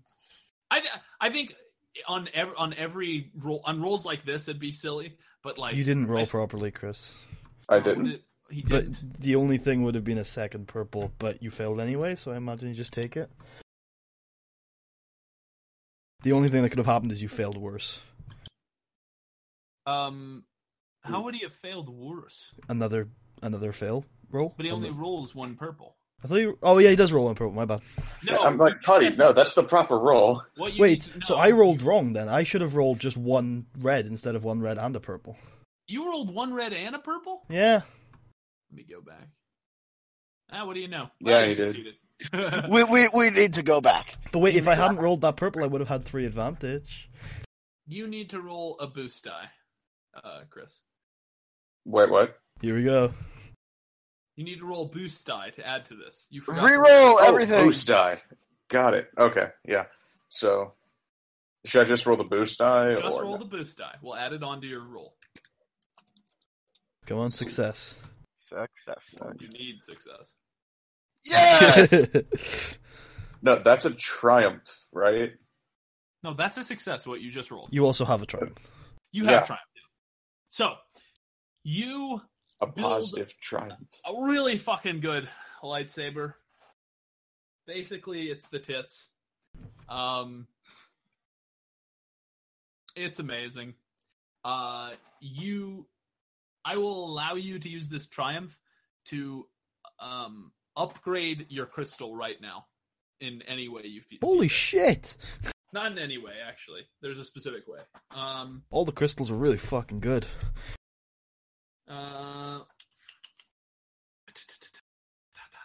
It's super expensive normally. You have done your reading there. Well, my lightsabers are a very important part of my character. I do like reading about the crystals, though. They're pretty cool. How do you like the Crate Dragon Pearl? I actually don't want any of the crystals. I just know they exist. Oh, okay. I want a curved hilt, man. I've always wanted the Crate Dragon Pearl. I think it'd be so fucking dope because they glow Does white. the curved tilt actually do anything, or is it just for? Curved No, it hilt does something. gives you adds advantage to your lightsaber checks. Anyway, so the Which you Ilum can crystal, spend on Sunder. you can add one of the following qualities to your crystal, Chris. A vicious +1 mod. Vicious meaning when you roll a crit, you get an automatic +10 to the roll. A damage +1 mod. Or the piece de resistance, an increased critical rate, decrease critical rating by 1 mod. You can go, Ben, if you want to. We can talk about the rest of your XP later. Chris, Alright, go for see you guys. vicious.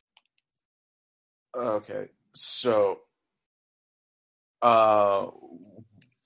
the crit damage one. The hell is that? Which one? The first or the last one Yeah. I mentioned? It means The that first one. when you inflict the first crit, one- they're gonna roll +10 on the critical injury thing. Exactly. That's what Vicious does. So, Oh, so it's basically just lethality. So they will definitely get at least a 10, and the max At least an 100. 11. Okay, it's not +10 to the damage you'll get inflicted. at least an 11. Yeah. It's not +10 damage. It is +10 on the critical roll chart, which is important because the really nasty stuff is between 100 and 150. Like death. Yeah. You're more likely to kill someone when you crit. Or not even if you're just killing them, like cutting off their arm requires. Yeah. I don't know. There's The also- decreased critical rate's really good too. Decreasing your critical rating is also It awesome. means for every Like, advantage, what is it right now? It's a 2. So You're for every 2. advantage you get, now you can crit, and you can do it multiple times. Well, actually, for every advantage over you go, though, you only add +10 to the roll. It's not +10. another crit. Yeah, it's like Vicious, basically. So actually, I don't know if I'm gonna go with the decreased crit. Okay. You now Just have because- God Lightsaber. Roll a d20 to see what yours looks like. Let's see. In roll 20. Yeah, I figured. now I wish number 1 would be a really decrepit lightsaber, because then it would be like God lightsaber, but it's very like unambiguous. 9. 9. Well, he didn't roll 1. No, but I was just hoping for a situation where he had this really shitty looking lightsaber that was the God lightsaber. It's got like cardboard. You've got the bread lightsaber. It's just a baguette. Your lightsaber's called the Firebrand. I just shared it. Holy shit! Whoa, Calling it your totally dark side by the end of this campaign. that looks fucking evil. It does look kind of evil. It's fucking red with black, man. It's pretty badass. Would the red be green because of my crystal color? We can say that, yeah. That makes it less evil. Can the black be white because of my heart color? Definitely not. No, because like I don't want to be a Christmas lightsaber. Okay. So that is your lightsaber. Aaron K says, why don't you ignite it? Meow. Meow! A very bright green light shines the room. She says, I feel that your crystal is much more powerful as a result of your tinkering. That is impressive. Few Jedi are able to do something like that so quickly. Why, thank you. All the better reason for you to practice hard. You could accidentally kill someone with that thing. So, that is something you should work on. But, for our lesson today, would you like me to tell you all the things she can teach you? Is Force Power Move one of them? It is. No. Yes, it is. Then that. But would you also like to just know for your reference? Oh, yeah, that'd be great. When you copy Okay, it. Yeah, I there you go. pasted the list. She can teach you battle meditation, bind, heal harm, influence, move, Okay. And as I know Protect, from unleash. KOTOR, battle meditation is OP. sense, knowledge, lore, discipline, resilience, and any talents from Sage. Oh, she's a sage too? Mhm. Oh. Alright, yeah. Freaking, she's my teacher forever. She seems pretty chill to me. No, she's a little intense, but a lot intense. She's intense in the opposite way that Yohar Bagur is intense. Like, Yeah. he yells at you, slaps you on the ass, and tells you to get into the battle, while she just stares at you silently while you beg for her to say something. Anyway. And then Val just lies to your face. Val will lie to you, yeah. That's something. So, Val move Force Power. Val has a very interesting moral compass. Sorry, what did you say, Merkaba? Chris? Move Force Power. Okay, you can invest the 10 XP in that. Alright. At the end of this, she says, I like to leave my students with something to think about when they leave me. So, since in the spirit of you having just created your lightsaber, I want you to think about this. Is a lightsaber still a lightsaber if it does not work? If it cannot turn on? If it cannot ignite?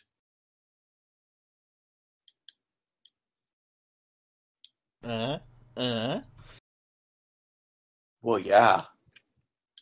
No. Why do you think so? Because it's still what we physically classify as a lightsaber. If a chair is broken, it's still a chair. What is our reasoning for classifying a lightsaber? What is the definition of a lightsaber? Well, it is A saber of light. Yeah. Is that what you said? No. Well, it's a weapon used by the Jedi. That's the definition of a lightsaber? No, My fists are a lightsaber then. I have used them many times. That's a badass line. My fists are a lightsaber.